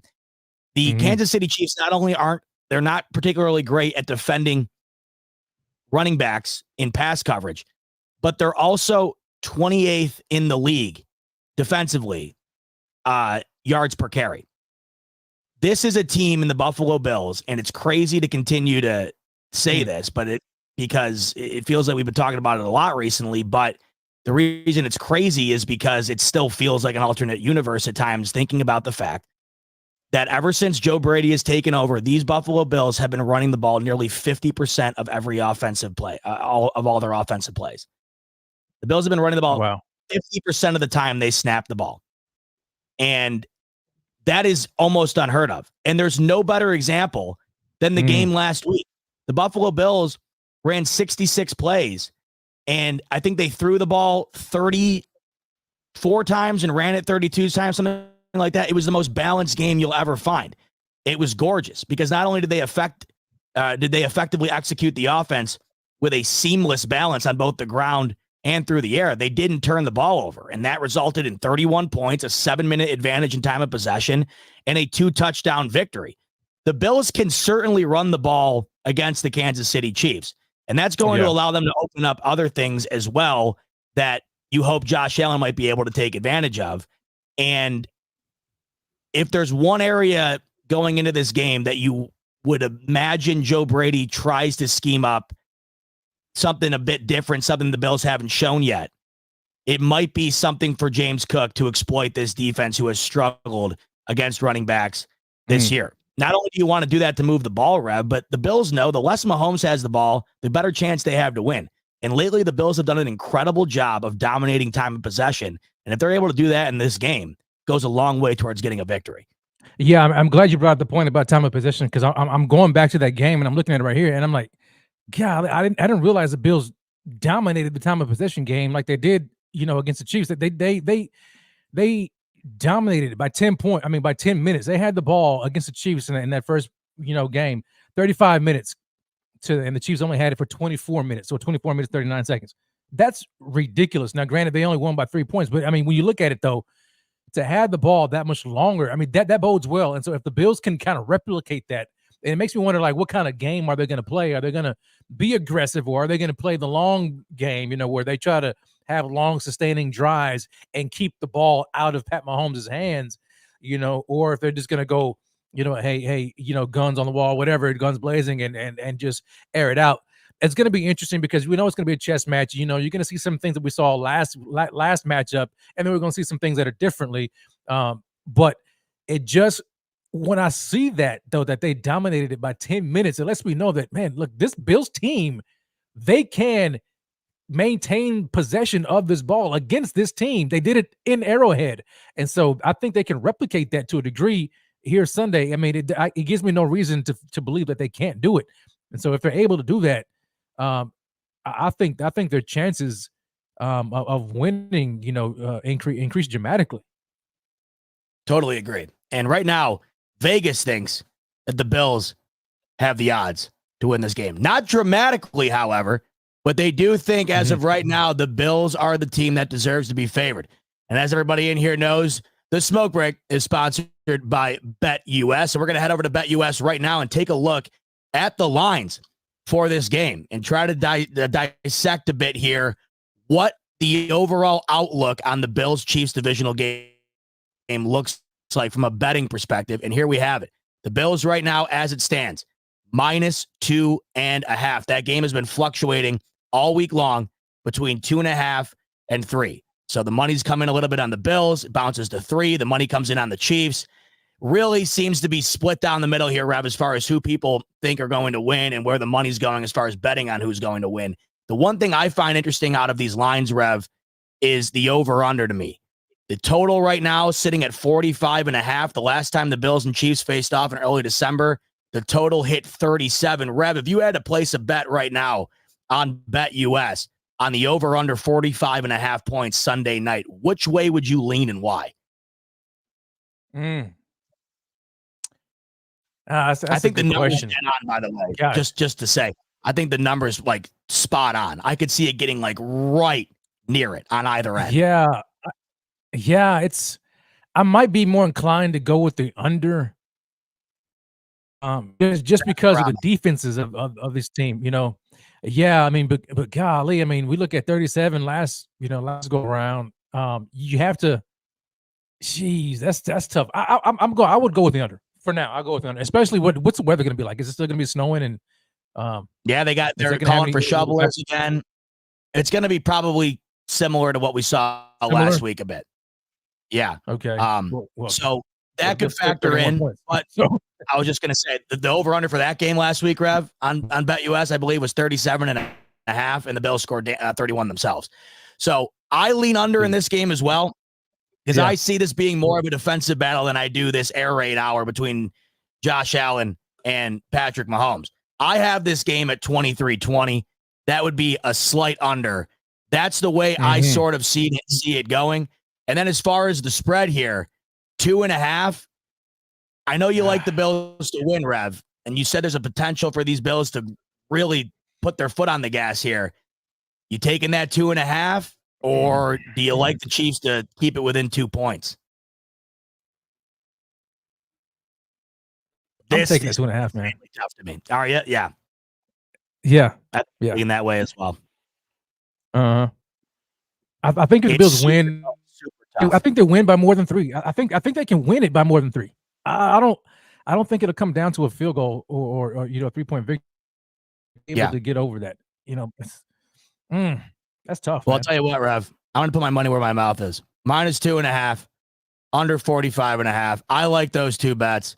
I'm gonna go ahead and put $50 on each of them right now because I do like those numbers, and I got to be able to pay for my tickets this upcoming weekend. So under 45.5, I like. Bills -2.5, I like.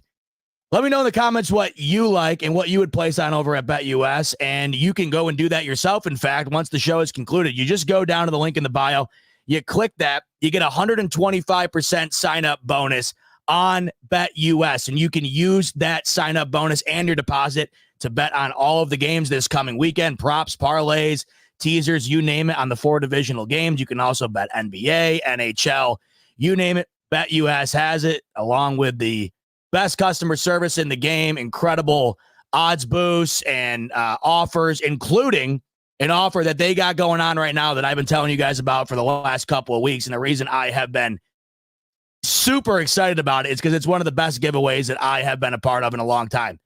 BetUS is giving away Super Bowl tickets. And the Bills just took one step closer to getting to that Super Bowl, and they're looking to take another step this coming Sunday. And BetUS is offering the opportunity for you to potentially watch our Buffalo Bills in Vegas in the Super Bowl for free. And here's how you enter. You go over to BetUS. So like I said, you click that link in the bio, sign up, 125% sign up bonus. That in itself is great. But you just go over to the NFL page that we were just on. You can take Bills minus 2.5, the under, whatever you're feeling. You place a $25 wager or more, but a $25 wager is all you need. You place it, screenshot it, head over to Twitter, and you tag BetUS, and you tag a friend in the post that you would take to the Super Bowl. So I'd go over, I'd tag my man Rev, and I'd say, get ready to rock. When we win these tickets, we're going to go watch our Buffalo Bills. Then you also put in hashtag SBLVIII, post it, and just like that, you're automatically entered to win Super Bowl tickets for free, courtesy of BetUS. And as always, going to show you the graphic real quick so you can screenshot it, have those rules in front of you so you can go over and enter without any issues and put your hat in the ring, because this is a killer giveaway. And if the Bills end up making it, the only thing I could think would be better rather than the Bills making the Super Bowl is going and watching the Bills in the Super Bowl for free. So here's how it goes down for that Super Bowl ticket giveaway via BetUS.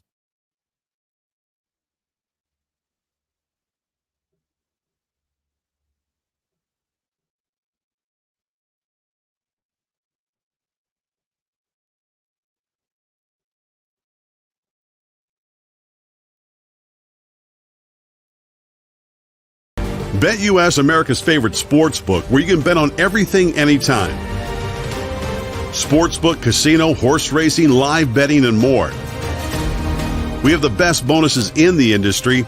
That's right, get a 125% sign-up bonus.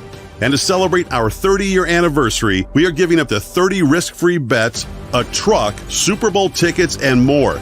Don't miss out. Play smart. Join now. BetUS, where the game begins.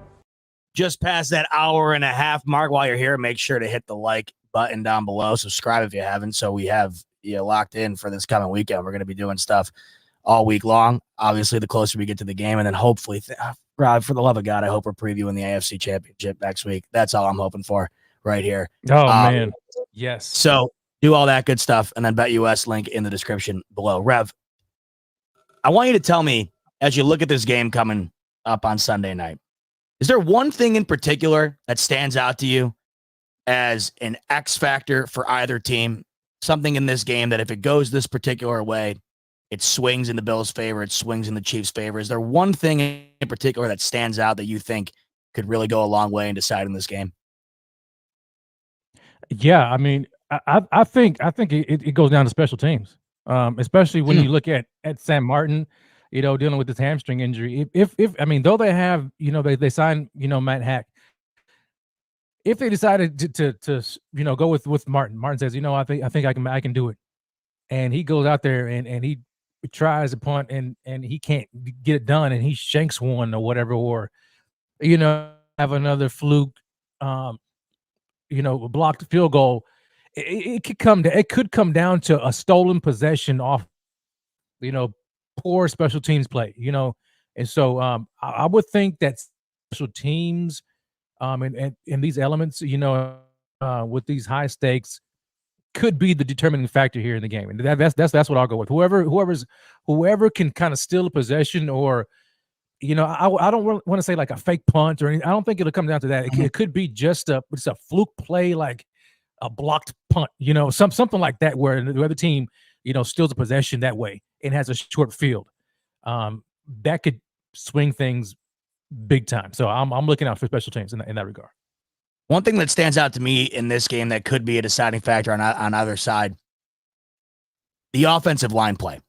If we take a look at what the numbers are defensively for these teams right now, and we take a look at what the Bills offense in particular has done on the offensive line, I mean, we don't talk about it enough this year, I don't think, the amount of improvement shown by this Bills offensive line. It's been extraordinary. In fact, it's been so good. The Bills ranked number 1 in the league in sacks allowed. The Bills only allowed 24 sacks this entire season. But KC did get the better of them the last time they faced off about a month ago. The Chiefs had 3 sacks on Josh Allen in that game. That was the most the Bills allowed all year outside of the New York Jets game all the way back in week 1. We know the pass rush for the Chiefs can be lethal. We know Chris Jones, when he's on fire, right? All pro caliber player. The Bills' offensive line has shown throughout the year that they can stop the pass rush, keep Josh Allen safe in the pocket. And it's resulted in one of the best offensive line play we've seen in some time in Buffalo, and the numbers reflect that. But the Bills defensively, they are certainly a team that's capable of getting after the running back or the quarterback as well. So I look at the offensive line play in this game, and I wonder how it holds up on either side. Because Kansas City's defense, Rev, they have 57 sacks on the year. That's second most in the league.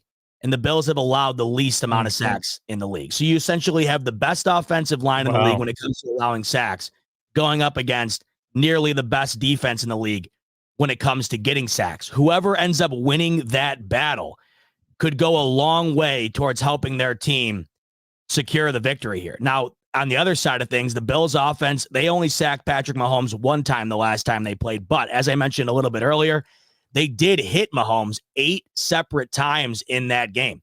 The Bills' defensive pass rush all year long has been terrific. We all know Leonard Floyd has 10.5 sacks on the year. We know Ed Oliver's got 9.5. A variety of guys getting involved. They've been extraordinary.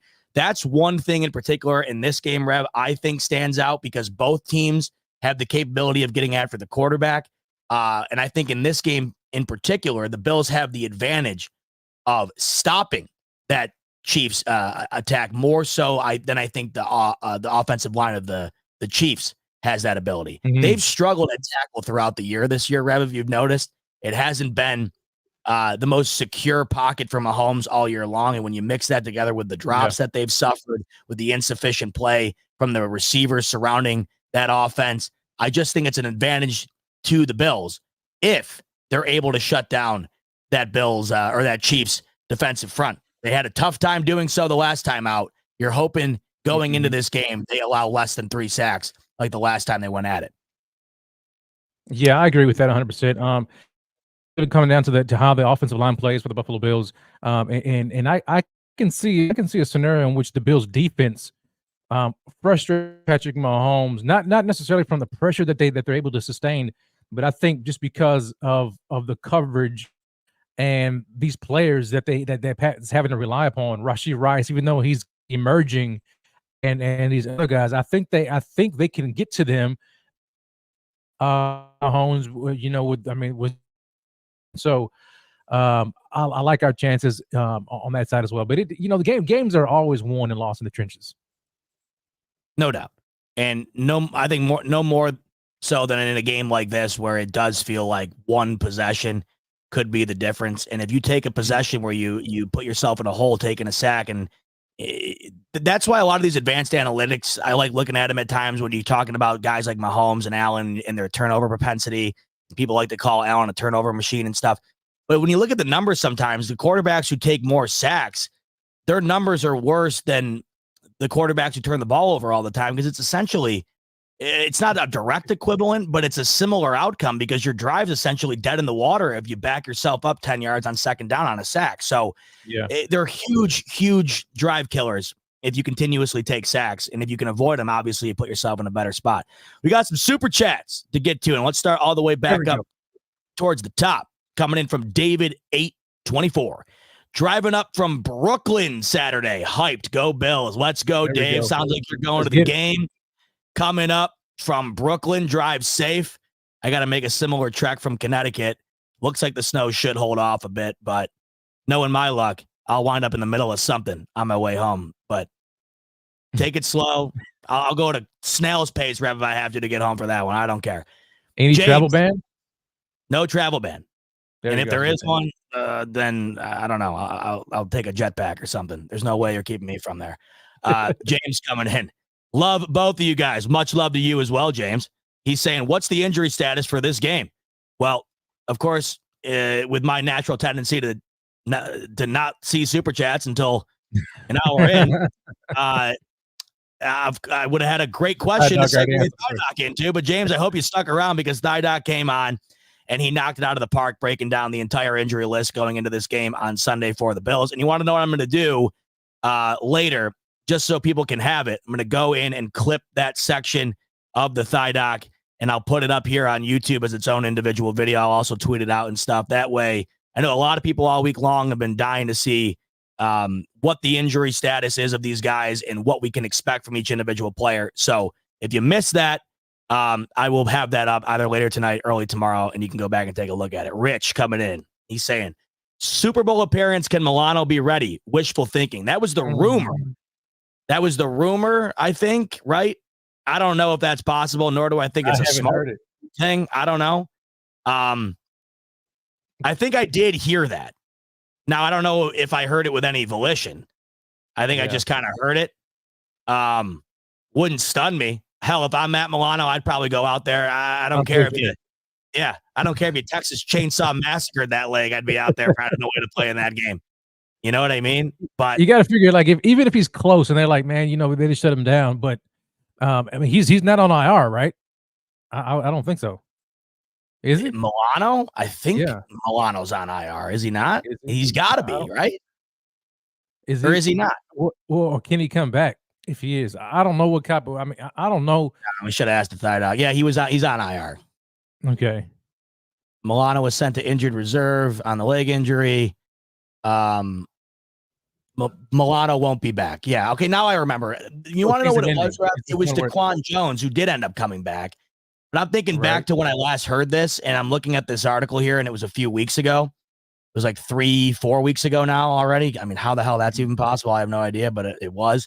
And Milano was pretty much confirmed to not be available to be coming back from. So he can't come back at all. Yeah. No. But then again, maybe he just, I don't know. Maybe he just tells everybody to go play in the street, and he goes out there and gives us the game of his life. Who knows? Let's make the Super Bowl first, Rich, and then we can talk about Matt Milano playing all you want. I don't care. We can talk about Teletubbies. we can talk about Tiddlywinks. We can talk about whatever the hell you want. Make that Super Bowl. I'll come on here. I'll talk about anything you want. I don't give a shit. You can send in a super chat and have me talk about I don't know, the upcoming election. I don't care. I will do anything. Let's just get there. PVC Fam 4. Outside of 17, who's the biggest X factor for the Bills on Sunday, Rev? Incredible question, man. Golly.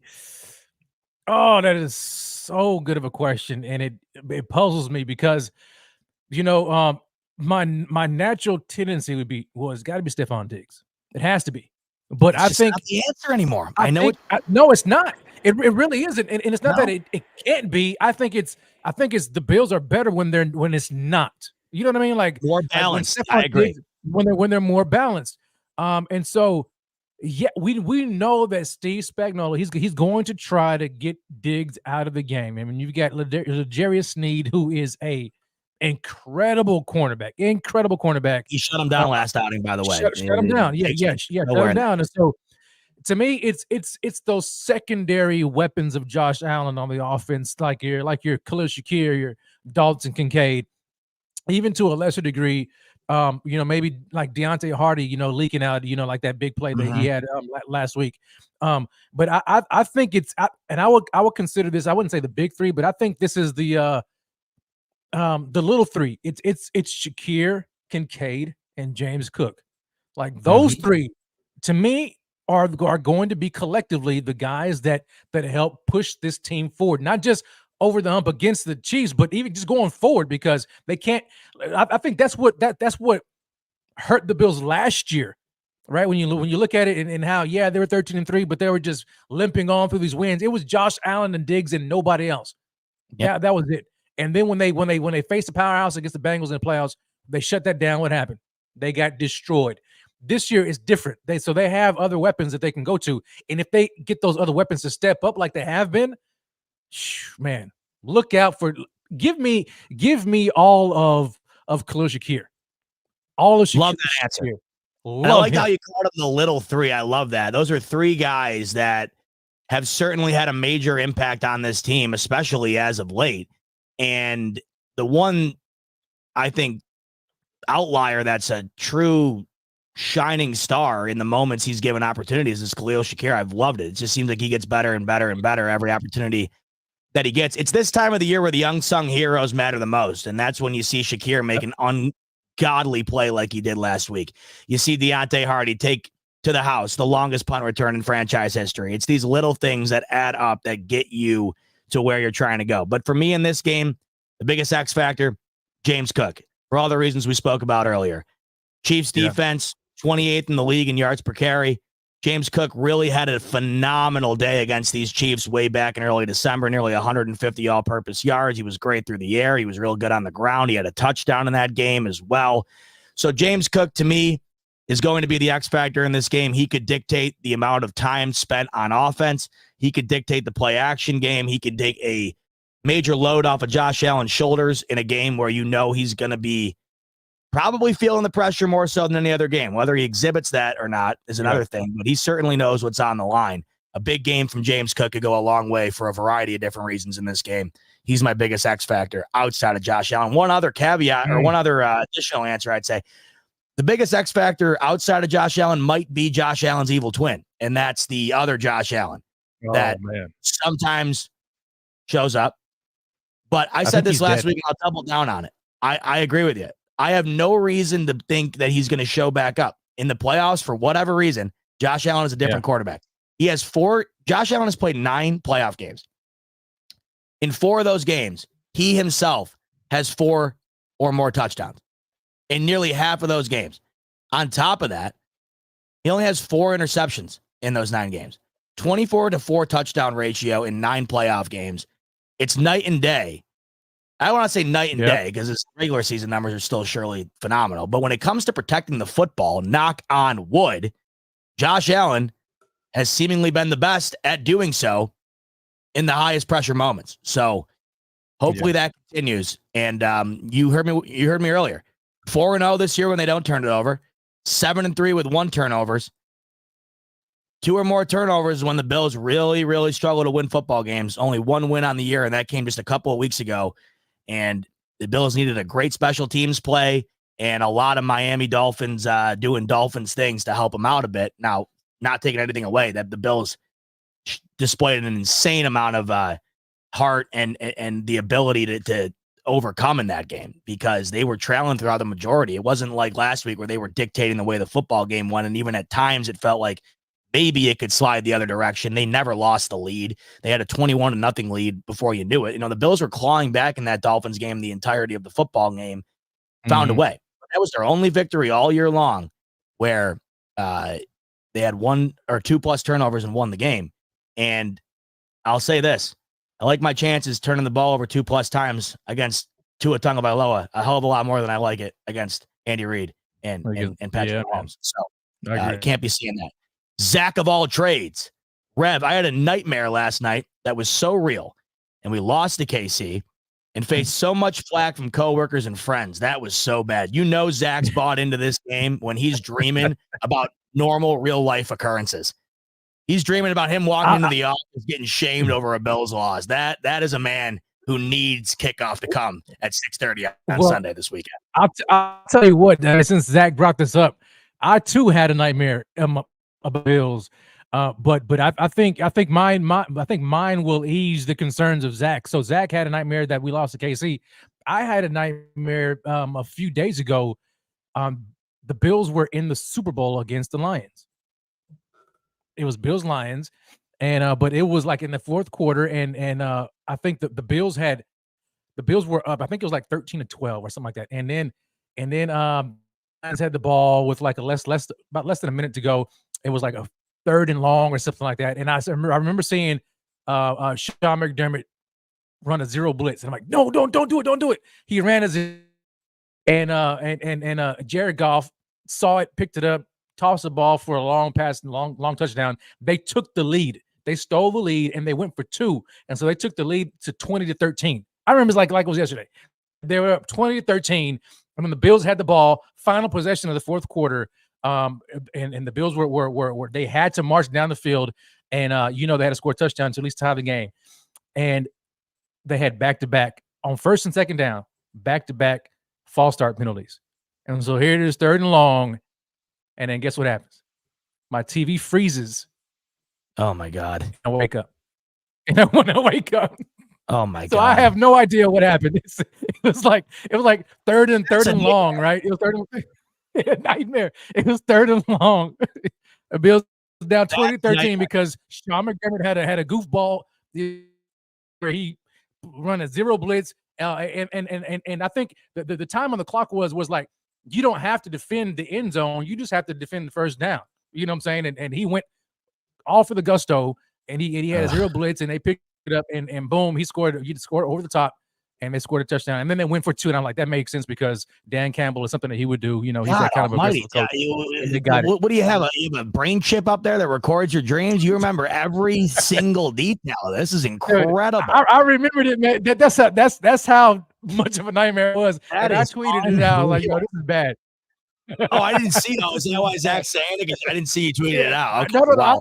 I don't know, but I tweeted mine out, and I was like, yo, this, yeah, but I don't know what the end result was because I woke up on that 3rd and long, and because my TV froze. Like I was like waiting. I was like, man, what are we gonna do? And I'm like scared, like, oh man, we lost the game. Back to back false start penalties. Of course, it is 3rd and long, and then my TV freezes, and like it doesn't unfreeze, and I can't find what happened to the game, and then I woke up.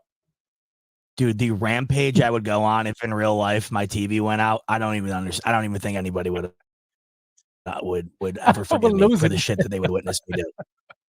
I remember when the Bills Patriots game was on Thursday Night Football last year. Was it when Amazon fully took over? And it kept cutting out. Yep. And me and my dad were I'm shocked the neighbors didn't call the cops. So if that happened in the Super Bowl, there would be more than cops. I'm sure a SWAT team would show up or something. It would be that is a legitimate nightmare. Because not only do you have the Bills on the ropes to lose the game, but I just had the TV cut out. No thanks. No, I would much rather have some Friday to the 13th shit happen than that. 100%. Yeah. Oh, man, it was awful, Rich coming in here. Rich in again. Both you making me want to run through a wall. Rich is amped. I've been seeing Rich. Shout out Rich. Been watching me all day on the different shows, and Rich is ready to rock. Trust me, Rich. We're ready to run too. We're ready to run. It's here. I mean, and we're an hour away from the clock striking Friday, and it's divisional weekend. I mean, it's here. So stay patient, keep that energy high, and then really deliver on Sunday. Really sell out. And just go nuts, but don't rip the TV off the wall if it happens to cut out for a minute. Is Mel coming in here? If we win the Super Bowl, Ty Dunn needs a replica ring. No, he needs a real ring. Bills win a Super Bowl, they need to get Tyler. I said this. They need to get him the hand fitted. They need to fly him in private, bring him to the jeweler, fit that finger. In fact, have Sean McDermott take him on an all expenses day out. Take him over to Barbell, let him go nuts. Take him down to the local jeweler, get the finger fit, and whatever he wants to do. You know? Yeah. I'll pay for it. I agree, man. Even though I don't even know what the ring would cost. I'm imagining those rings probably cost $200,000 a piece. I will sell everything I own, and there's got to be some weird section of the internet that would be interested in buying something odd from me. I don't know what that might be, but I'll go to the depths of hell to find a way to finance that, Ismail, because he has certainly been the 12th man, in my opinion, for this team. He did it.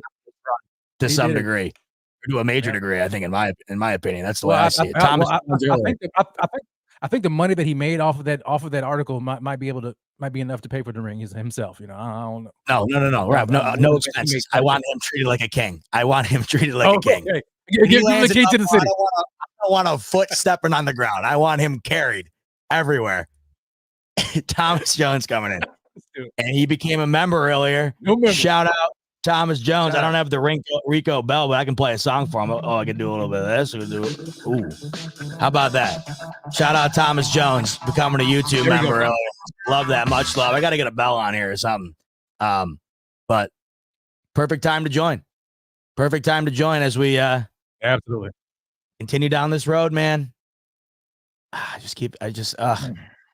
There's nothing like the finality of it all. And that's what it's not even so much the loss that kills you. It's the finality of it all. You don't prep for it. You go into the game so excited for the game in itself and the possibilities of what will happen if you win.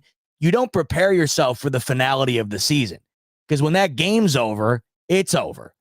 That's what sucks the most about it, because not only do you not have the chance to continue on to win a title, but the season's over. You don't get to watch them anymore. I mean, that above anything to me is always the thing that sucks the most. So you just hope the road keeps on going. Zach of all trades coming in again. Back to his dream, I'm assuming. Oh, no, this is about another game. Oh, so he's saying they turned the ball over 4 times against the Chargers and won. And yes, that's why I referenced it, Rev, because of your dream. I should have been clear earlier. I was talking about when Allen turns the ball over exclusively. I think they had some fumbles in that Chargers game. They fumbled a punt return. Allen did have 1 pick. But I think I was referring to games in which Allen exclusively turns the ball over, either 0 times, 2 times, 1 time, whatever. They go through what he does. I mean, the way he plays ultimately dictates the game. We all know that, but it goes a long way when you're not turning the ball over. Ian coming in. Been watching y'all for years. Love y'all. Go Bills. And kind of feeling a blowout. In and out. I mean, I love the way you ended that. Kind of feeling a blowout. Ian, much love, brother. Thanks so much for watching for all these years. Yeah. And shout out, Ian. I love the prediction. I love it. I love how just like chill he was with throwing that in. Like, yo, by the way, been watching y'all forever. Really do love you. And by the way, kind of feeling a blowout. Peace. Hey, you know what? I love that. I think, I love it too. I'm down with Ian. I'm feeling some good vibes, some good juju here, because Ian just happens to be my boyfriend's name. I mean, not my boyfriend's name. Yeah, pause. Oh, my boyfriend's name. I was gonna say the wife now, Rev. No, wait. Pause. My daughter's boyfriend's name is Ian. Yo, Pierre's gonna clip that, man, because we.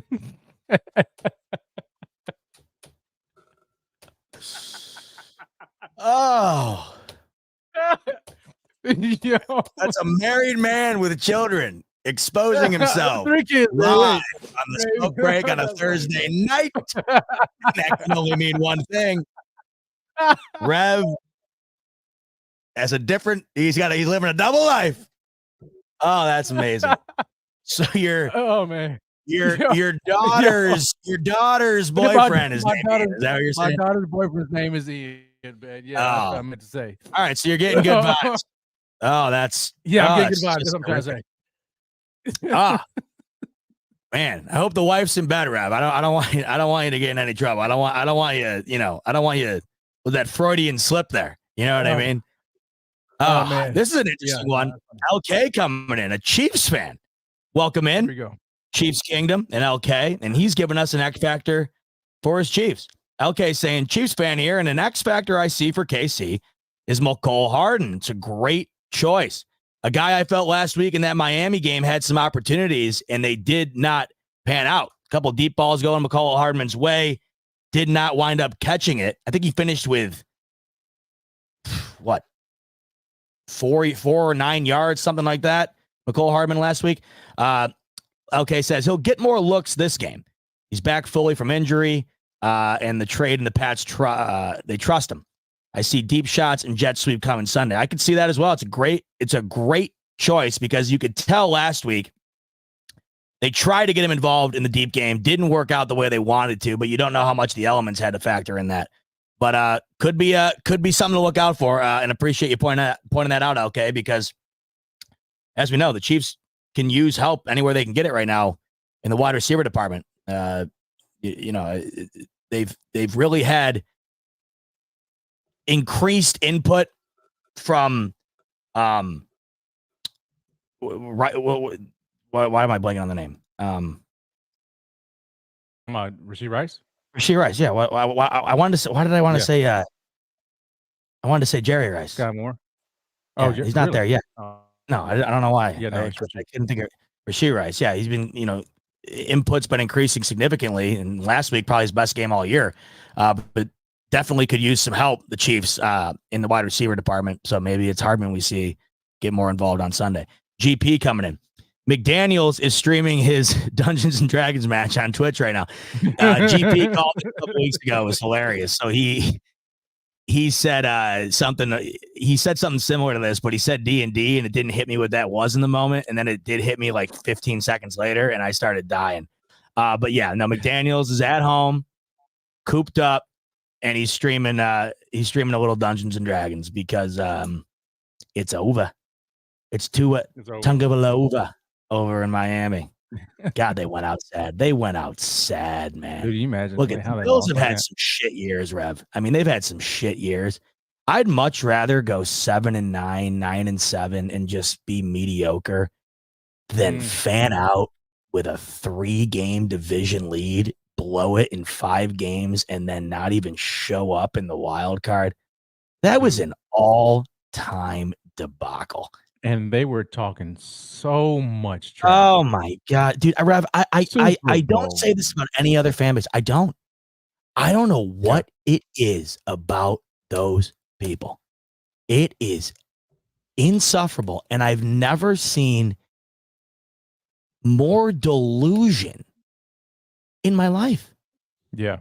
Even right after they lost, the immediate shift was either justifying Tua's play, which. If I've said it 1,000 times this week, this exact same statement, because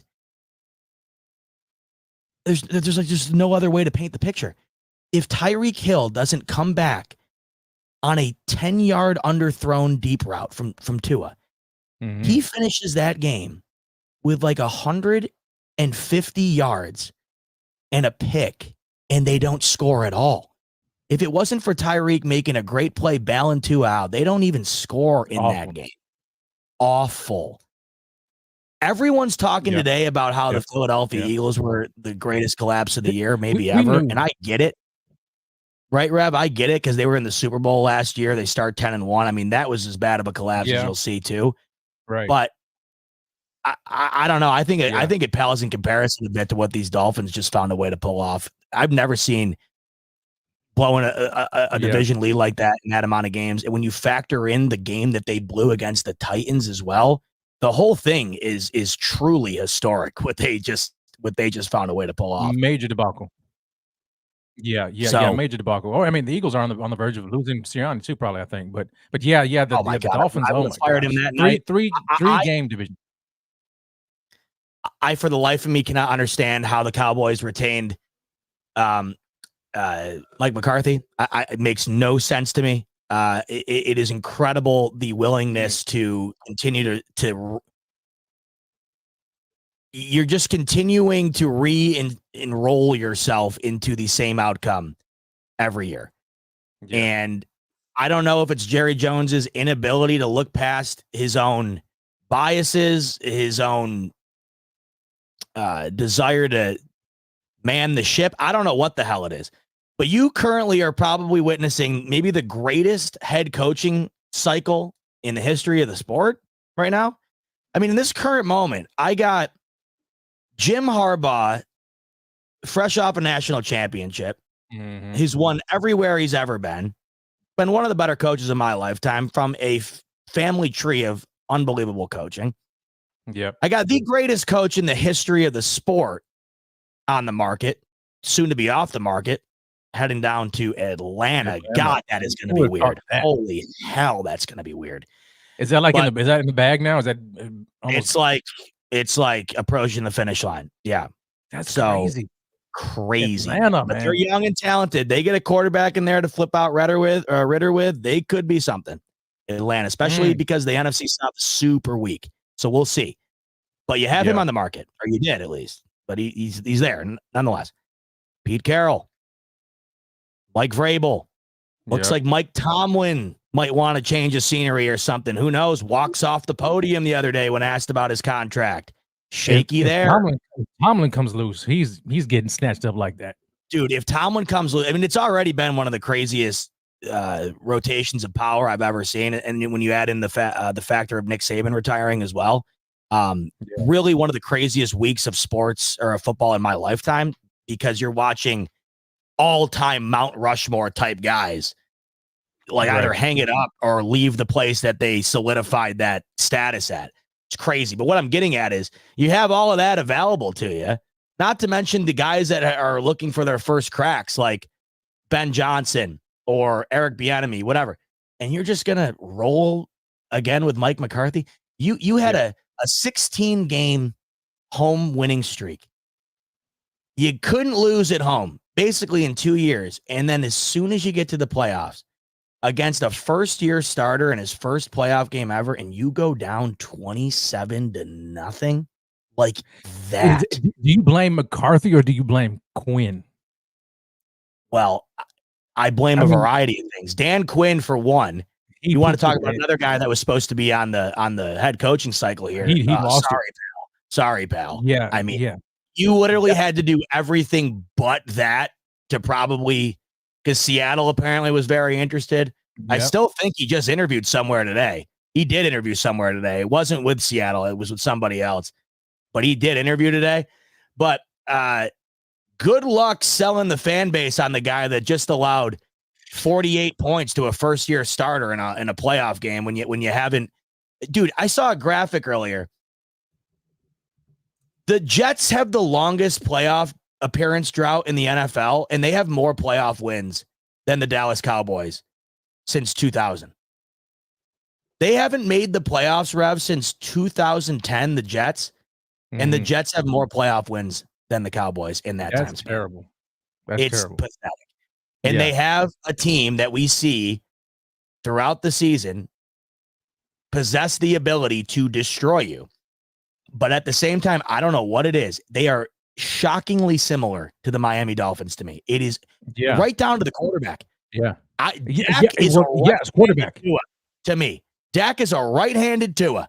Absolutely. They're like an identical player to me. I like Dak. I think Dak's better because I think he's a bigger version of Tua. One of Tua's other liabilities is the fact he's one of the smaller quarterbacks in the league. Yeah. I would take Dak any day. But the similarities are the same in the sense that when the moments are big and the lights are the brightest, those two are nowhere to be found. Yeah. So to answer your question, it's on Dan Quinn, it's on McCarthy, it's on Dak to some degree. You have a team that was averaging 40 points at home and you fall down 27-0 against a team that lost to the New York Giants 2 weeks ago. So I don't get it. I don't understand what the hell they're doing in Dallas, but if you're in this is how I always like to look at things. And we often talk about this when it comes down to the way games are coached. Like if I'm looking at a play, Rev, say it's 4th and 1 in the game this coming weekend, and the Chiefs are on the Bills 45, and Andy Reid sends the punt team out. As a Bills fan, you're stoked about that, right? Yeah. That they're not going for it. I equate that to this situation with the coaching. If you're an NFC fan today, anybody other than the Cowboys, are you excited that they're retaining Mike McCarthy? I am. Absolutely. How do you not have the self-awareness in the organization to understand that? It's the same thing in Miami. Anybody in Buffalo is signing the contract for Tua if he slid over a max deal or an extension. Do it. How do you not know that in the building? I don't understand it. Makes no sense to me. Yeah. And Sirianni, another example. Not only is he completely fizzled out in that locker room, clearly lost the locker room, no trust at all. 10-1 to barely making the playoffs, first round exit. If they would have lost that overtime game to the Bills, it was very likely they might not even have made the playoffs. That's how bad they finished that season, 10-1. Yep. On top of that, for Sirianni, boy, he is an unlikable guy. He is an extraordinarily unlikable guy. Me either. He's just the shit after the shit talking after the Chiefs game, the doing this thing in the camera. I see it all the time. Flipping off a ref and Hurts has to put his arm down. I remember Hurts said it. Yes. Yeah. And we talked about it before. Like, I like to think about it like this. Could I see McDermott doing that? Heck no. And if he did do that, how would I feel? Bad. He's got like a highlight reel tape of stupid shit that he's done. Yeah. Either during the game or after the game or whatever. And it's just not what you want from a head coach. When you see the Dan Campbells of the world, the Vrabels, the Mike Tomlins, the McDermotts, right? And then you see that. It's why at times it's tough. And I got to tell you, I don't know how to view it if I'm a Dolphins fan or in the organization or whatever. I'd have some serious questions about Mike McDaniel as well. Because it seems like in these games, that unbelievable high-flying iteration of Kyle Shanahan's offense gets out-coached nearly every time. Yeah. Now, do I think he's severely limited with the man executing the offense on the field? I do. That's why I give him a bit more of a pass. But I watched that Hard Knocks, Rev. That man is not a motivator. You got a room of 100 of the most alpha men you'll ever find on the planet. Man.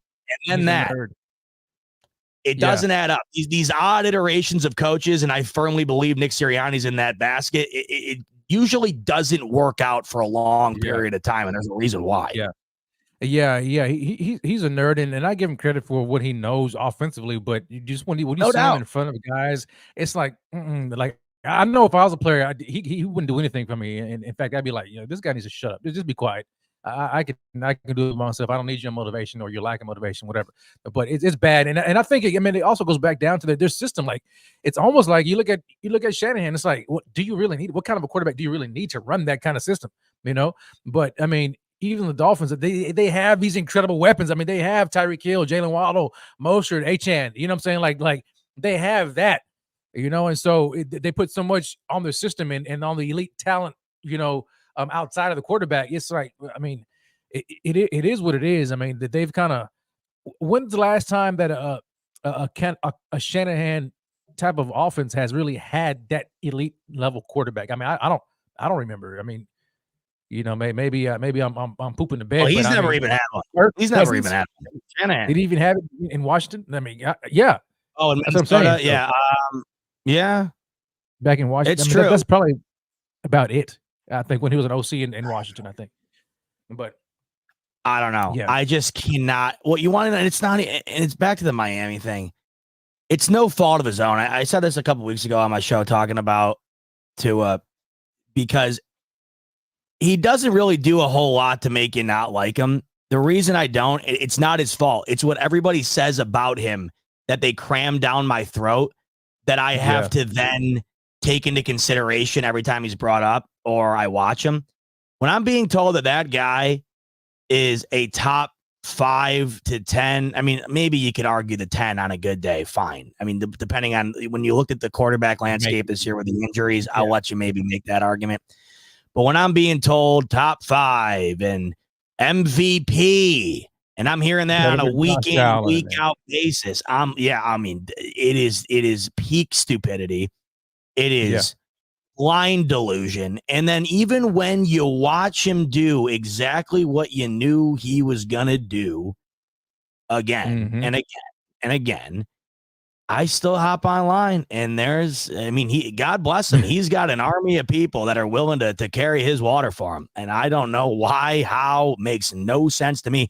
If I'm a Dolphins fan, I'm screaming from the rooftops. We got a jillion playmakers on this team, and the one X factor that determines how far all of those pieces go is holding us back, and we're going to consider extending on that. I always hated this argument. Well, who else is out there? What are we going to replace him with? Well, it's kind of like it's kind of like having a crap job that you hate, right? And you just say to your wife, well, what other jobs are out there? I just have to work this job. Have you looked? Have you considered the possibilities? Have you considered taking a risk? Have you considered that the more complacent you are, the more likely you are to fail? Have you considered that in this league, you got to get lucky? Have you considered in this league, you got to take a gamble in order to find a way to rebuild a team, in order to add assets to a team that are difference makers?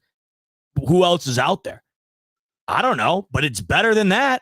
I don't think that people realize that team would be a fringe playoff team with the majority of like if Jake Browning played for that team every week, the backup quarterback for the Bengals, he played pretty damn well for Cincinnati. If he came in and he played the schedule Miami played this year, Rev, and he went up against the Panthers and he puts a Broncos team earlier in the year who couldn't stop a nosebleed, I think the Dolphins probably still have some success. I don't know. It's incredible how these organizations will warp their mindset surrounding around where a player is picked and who drafted him. Like if we drafted him, we got desperate. Exactly. That's enough Yeah, of that. Yeah, man. It is what it is. It is. Sign the contract, Miami. Well, I was just going to say, I don't want to sound like I'm complaining. I'm all for it. I just can't understand. The reason I bitch about it so much is because I like I said, I go online and I'm like, how do these people think like this? How? You watched Josh Allen the other day. He hates it. Well, TD, at least TD, it depends on where you're watching him. If he's on his own channel, he's going to shoot you straight. But if he's got me or Dan on the show, he's going to do the complete opposite. But he knows. And all these people who really know, they know. But it's these other like I don't even know who these people are. It's just the algorithm throwing it in my face. But what I can't for the life of me understand, and some of these people seem like they're somewhat smart because they have, they look into it, they find numbers and stuff or whatever. I don't care about your numbers though. You watch Josh Allen the other night, and within the course of one game, you get a 35-yard dime on the money in the wind. Could not be better thrown at Dalton Kincaid touchdown. You get a 3rd and 9 conversion late in the game when you needed it, heading out of bounds under pressure from 2 guys off your back foot running completion to Stephon Diggs. Across the field. Yep. You get 52 yards on a single run for a touchdown score. Maybe 1-2 guys in the league who can do that. Lamar Jackson, maybe Justin Fields does that as well. So you're watching all of that. You then understand that not only is that 11-2 against us, has robbed 4 division titles from us in the last 4 years, but will continue to do so. Yet the guy that we have that clearly doesn't hold a hat to this guy should be extended in order to try to get that job done. I'd love to hear the mindset. I don't get it. But do it until you get one of those guys. Yeah, it's tough, man. It doesn't make any sense to me. I wouldn't do it, man. I wouldn't do it. I mean, golly, I would just keep finding somebody or making sure. I don't care, because until you find a guy who can beat our guy, it doesn't make any difference. It's almost kind of like it reminds me of when the Giants, felt desperate. Yes, it's the same thing. Daniel Jones. Daniel Jones. I'm like, are you serious? You pay Daniel Jones. Daniel Jones would be successful in Miami. Don't tell me he wouldn't be. He would have been. He made the playoffs and actually won a playoff game. Something Tua hasn't done. Won a playoff game with a much worse offensive roster. But it was the worst playoff win the Giants had in NFL history, because that singular win against the Vikings was the sole reason they re-signed him. And now they're absolutely screwed. They're screwed because they don't know what they're going to do with Saquon. They got nothing surrounding Daniel Jones. Not only did you pay him, but he's hurt.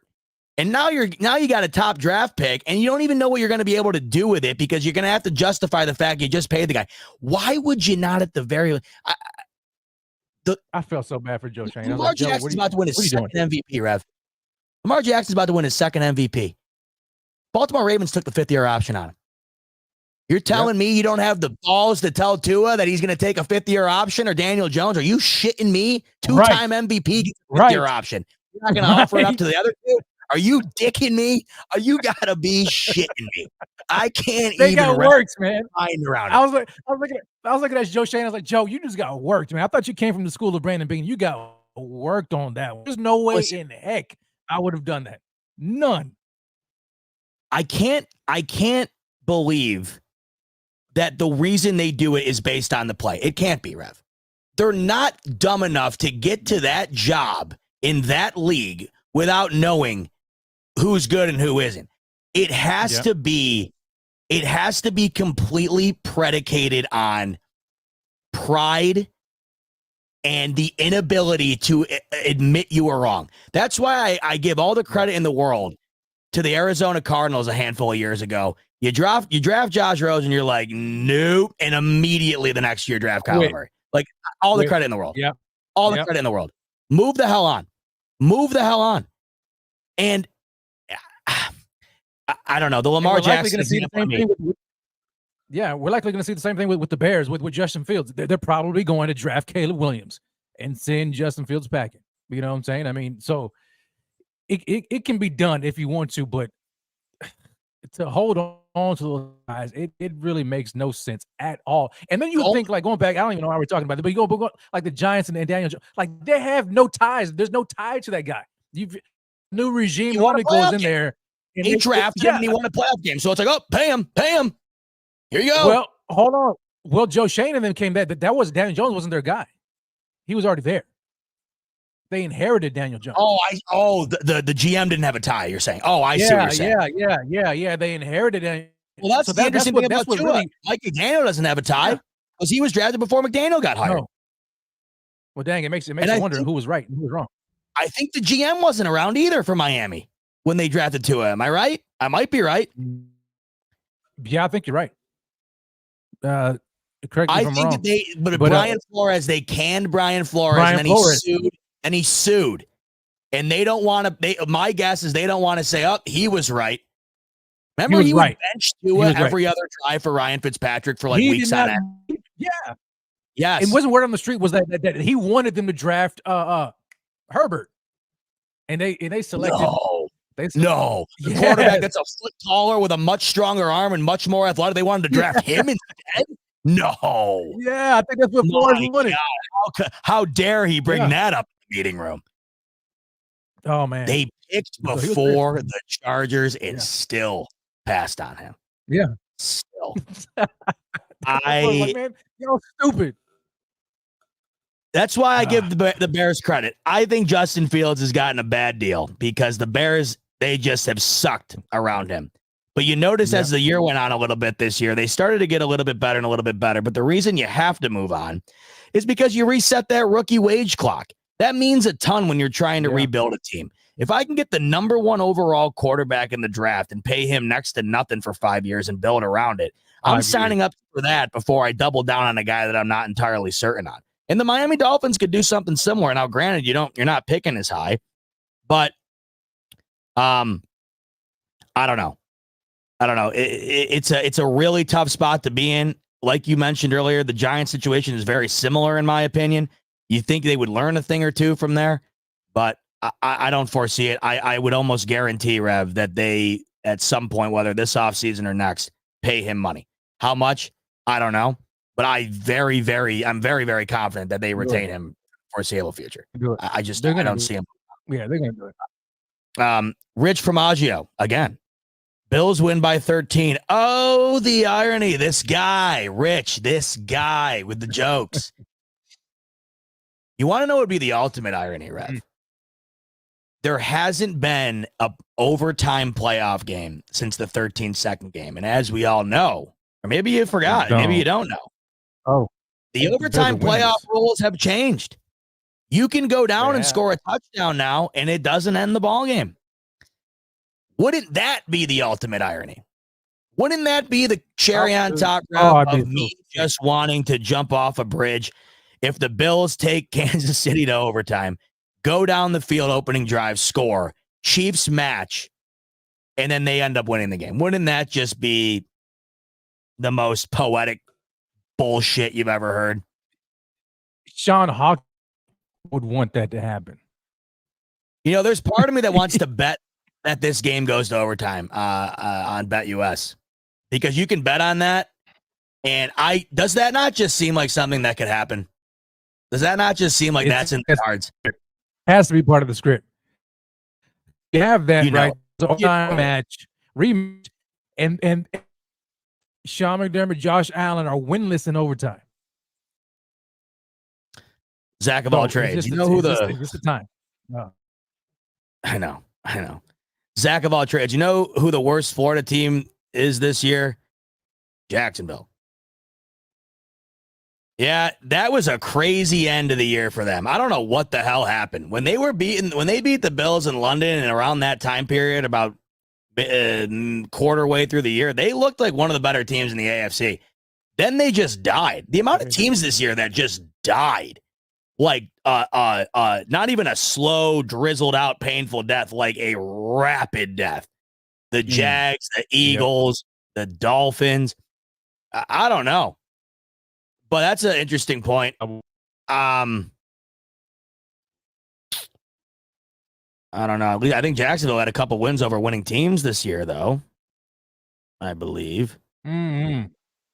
And I still think Jacksonville is probably better than Tampa Bay. I mean, Tampa Bay 9-8 getting in. But you know what? Maybe not. Because shout out to Baker Mayfield whipping that Philly ass last week. That was impressive. I don't care how bad Philly is. Baker, I love good it. for him. Good for him, man. I loved it. Miles coming in. Hey, what would you fellas do if the Bill? Jeez. Come on, Miles. Come How on. about that? I mean, what? What would I do? I don't know. I won't be alive to tell you what I do, Miles. I'll be long gone. I will be swimming with the fishes, as they like to say. I will not survive another 13 seconds. Miles says, hey, what would you fellas do if the Bills lost in another 13 seconds? Also, is Josh Allen in the last year of his prime? Thanks, love the channel. Well, much love to you, Miles. I mean, that's a question I never thought I had to think about. The fact that I'm thinking about it now is making me sick. Now you're starting to make me think that might happen. Could very well see that happening. What would I do? I think I'd have to quit. And when I say quit, I mean, I think I'd have to quit this current life I'm living. I'd have to just change my entire lifestyle. Change my hairstyle, get rid of the beard, wear exotic clothes. I'm talking like a total personality switch. Because clearly this one won't be working out for me. If that happens to me again. Clearly this ain't working out for me. It's time for a switch. I'm going Freaky Friday on if that happens to me, Rev. Can you imagine this after that? I mean, wasn't once enough? Wasn't once cruel enough? I still haven't recovered from that. Oh man, I don't think about it. So I think we should move on. And then he doubles down by saying, is Josh in the last year of his prime? No. Not by a long shot. No. You could actually say the prime is getting a little more seasoned. I mean, we got 4 consecutive years of 40-plus touchdowns. Never happened in NFL history. Whenever that comes to an end, maybe we can start talking. But hell no. Loved the question, though, because now you got me. I don't know. No, you got me in a bad spot now. He's going to be depressed. But it's all right because I don't foresee it happening. What else we got on here? Anything else? I think we're all caught up. Rev, wow. 2.5 in the books. That's impressive. Before we wrap up shop, Rev, one last take on Sunday. What happens? How does it happen? Talk to me.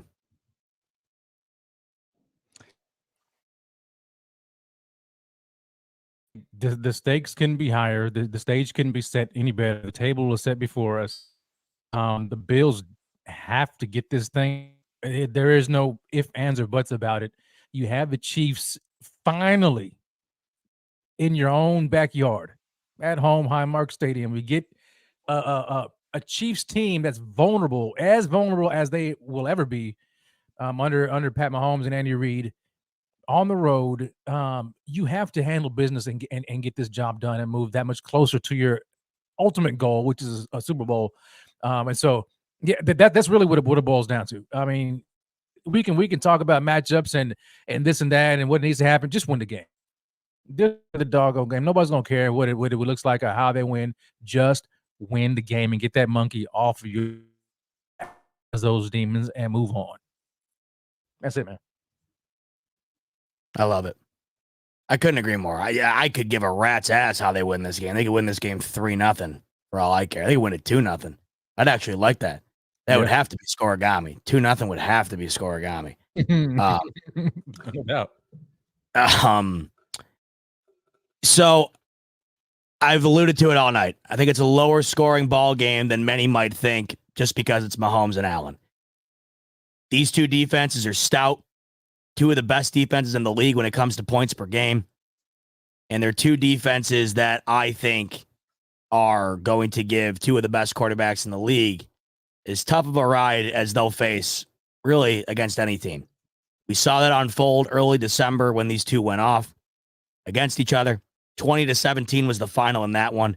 Mahomes played pretty mediocre in that game. Allen played the exact same way, pretty mediocre in that game. I would expect to see a bit more fire out of both these quarterbacks. Like I mentioned earlier, both of those QBs in that game had a sub 75 rating. I think we see better play from them, but I don't think it's going to be like a 300+ yard, 3 TD performance from either of these guys. I think the Chiefs are going to try to get Pacheco involved.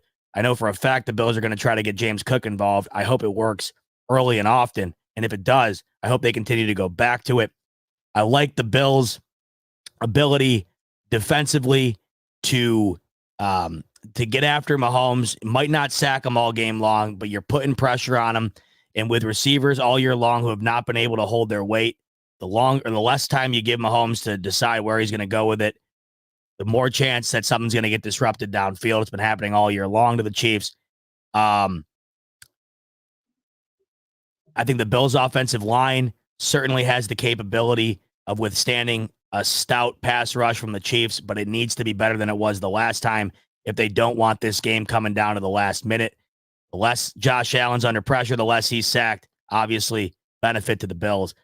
The key to me in this game, though, I do think is the Bills' ability to have a better performance on the ground than the Chiefs. I think that goes a long way in maintaining possession. And this game just feels like it's going to be a battle of possession time because I don't foresee this game getting into the 30s for either team. The lower scoring it is, the more valuable time of possession is. And if the Bills can take advantage of a weak rush defense, this Chiefs D is good at pretty much everything, especially in the main categories, yards per game, points per game. They are not good against the rush.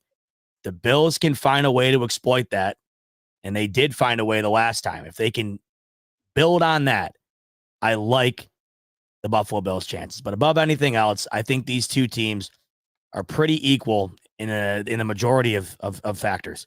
If you look at the numbers, they're pretty much going to tell you that. Points per game, the Bills' offense has an edge. The Chiefs' defense has an edge.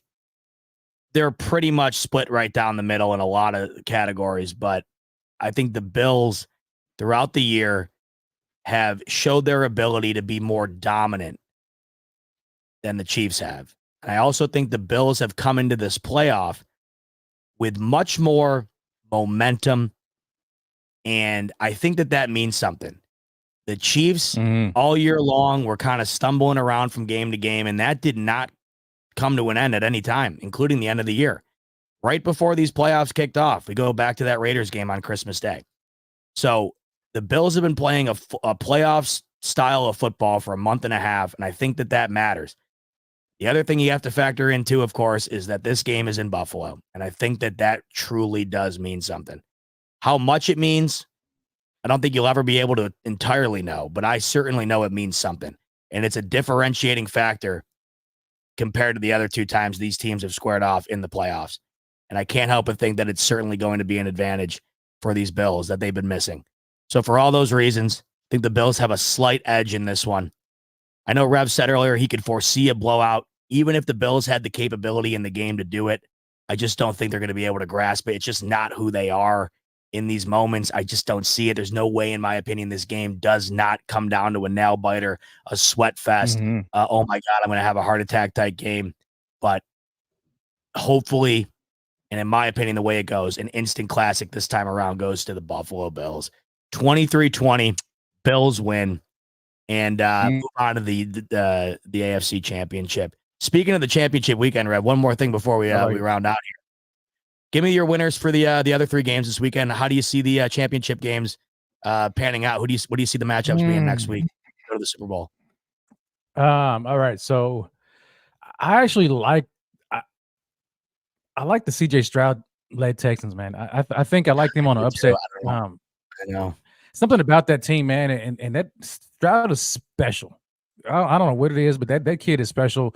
Maybe his luck runs out against a tough Baltimore Ravens team, but maybe the Ravens, with the week, off, they come out sluggish and they get surprised by CJ Stroud. So I'm going to go ahead and pick the Texans with the upset because I'm setting up for a Buffalo Bills, Houston Texans AFC Championship game in Buffalo. Then if you look at the NFC side, I'm going to go ahead and go with the Niners. I think the Niners are going to handle business at home against the Packers, and then I like the Lions over the Bucks. Yep, I got the exact same outcomes. I don't know why I would bet against the Ravens, who have been the best team in the league, who have the MVP, who have shown at times they can murder the best teams in the league, and they've done that this year multiple times. I don't know what it is. There is something freakish going on in Houston, and I can't explain it. I wouldn't have been shocked last week if they won. 45 points against that defense was shocking as hell. And they've won 2 playoff games now, Rev. That game against the Colts was a playoff game. It was winning in, losing home, losing to home. They're 2 straight wins.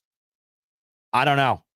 Marlon Humphrey's out for Baltimore, and CJ Stroud, he might throw one of the nicest deep balls going right now. It's like Tyrod Taylor. It's unreal.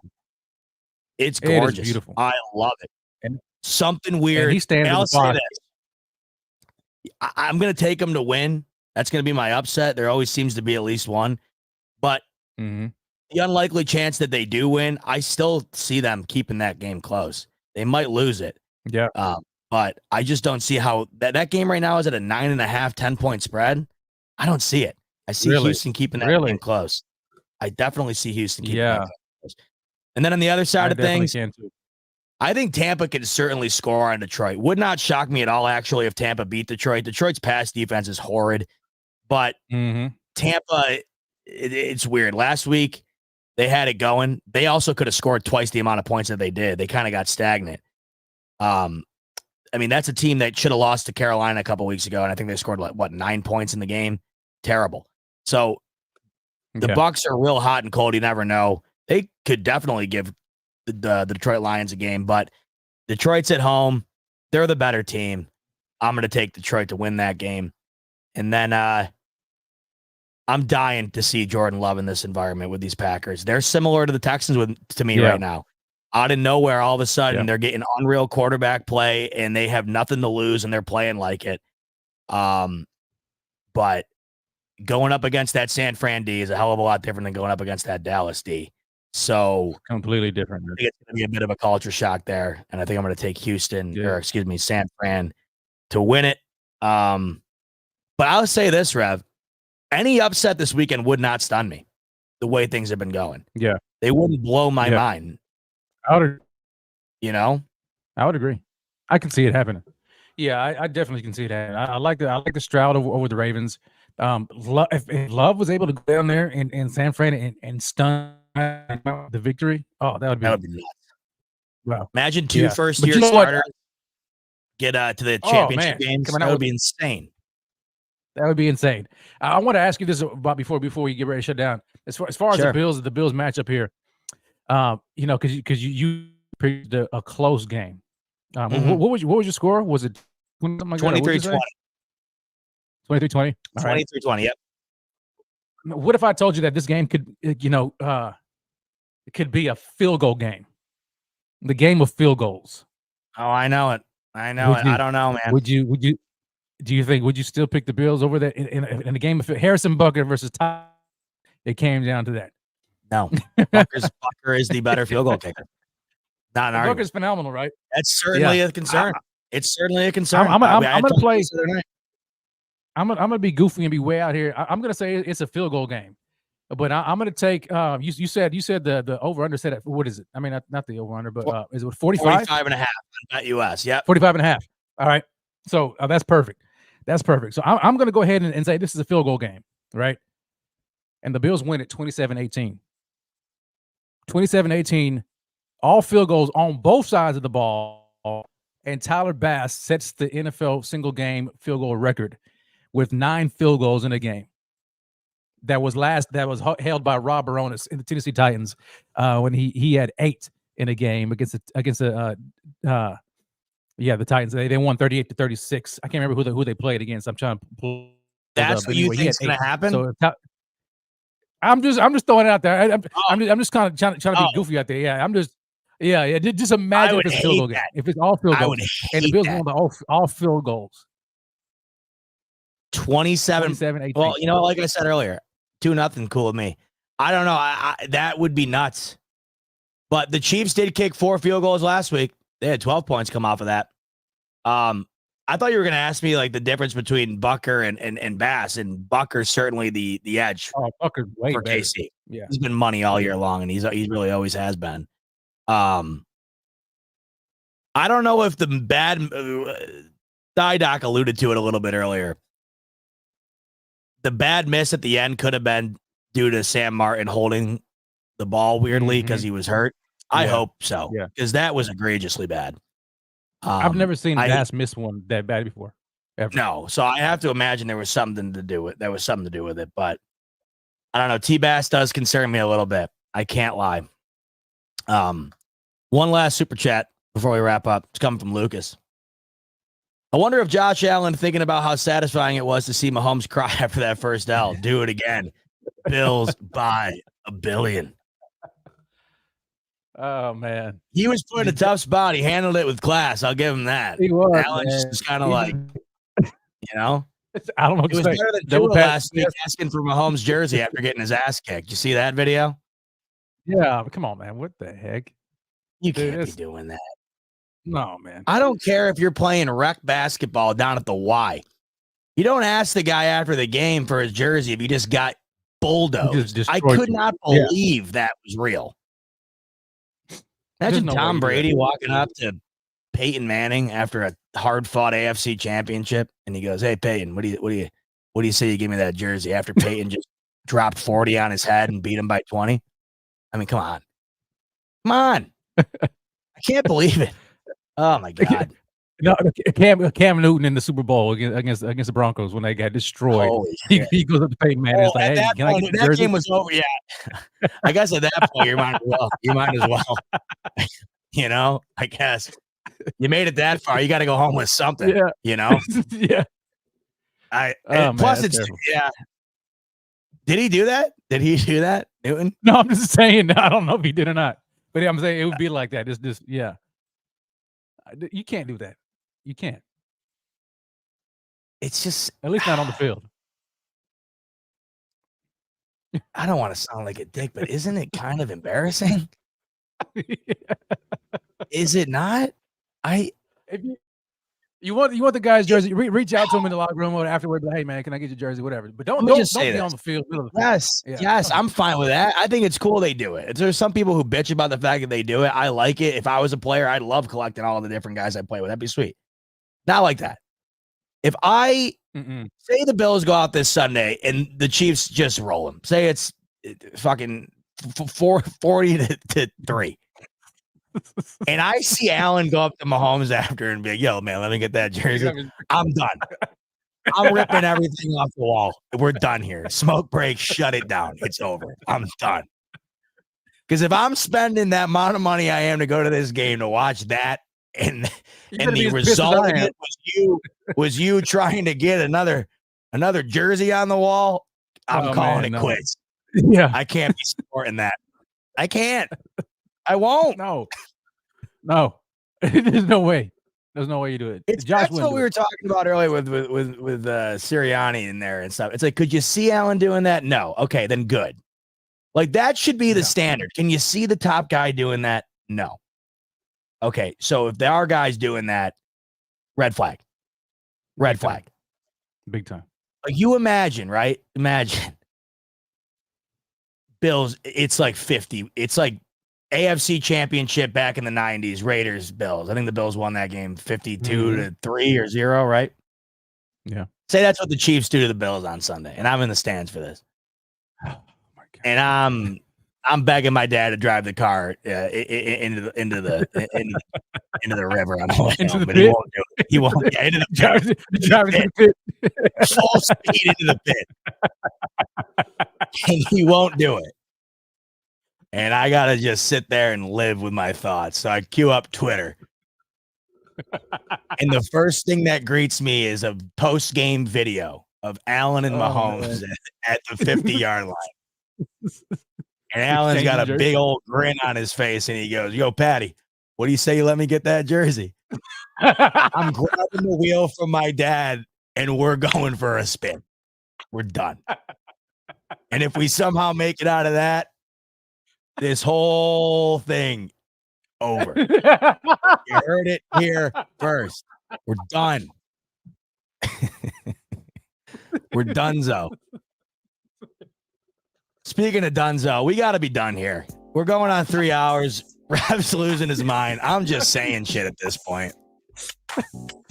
Caroline just got home. Sweetheart, you got your little bills? Caroline. What is this? What's up, Look Caroline? Look at this. I like it. Subtle. Sweet. You like that in a woman, Rev? Subtle. Oh man. I don't even know what that means. Oh. Anyway, you got me crying, man. that was great, wasn't it? I'm not kidding either. Man.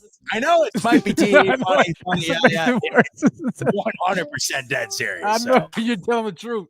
yeah. No, I mean, I man. could not be more sincere. But anyway, let's hope that doesn't happen. Wow. Yeah. Man. Okay. So Bills Chiefs Sunday. Can't wait for it. Thanks so much for tuning in tonight. On your way out, hit that like, subscribe, bell. Also, do me a favor and click that link in the description for BetUS. Sign up and get that 125% sign up bonus and place that wager and enter the contest to get in on those free Super Bowl tickets through the giveaway. That's killer. So get in on that. Might do a show Saturday night to recap the two games we see Saturday. And I'll tell you this for 100% fact. If the Texans win, you'll see me Saturday night. Because I'll be prepping for the potential, Rev, right? The potential? Yeah. Let's go ahead and schedule it. All right, let's do it together. So, all right, we'll pretty much lock that in then.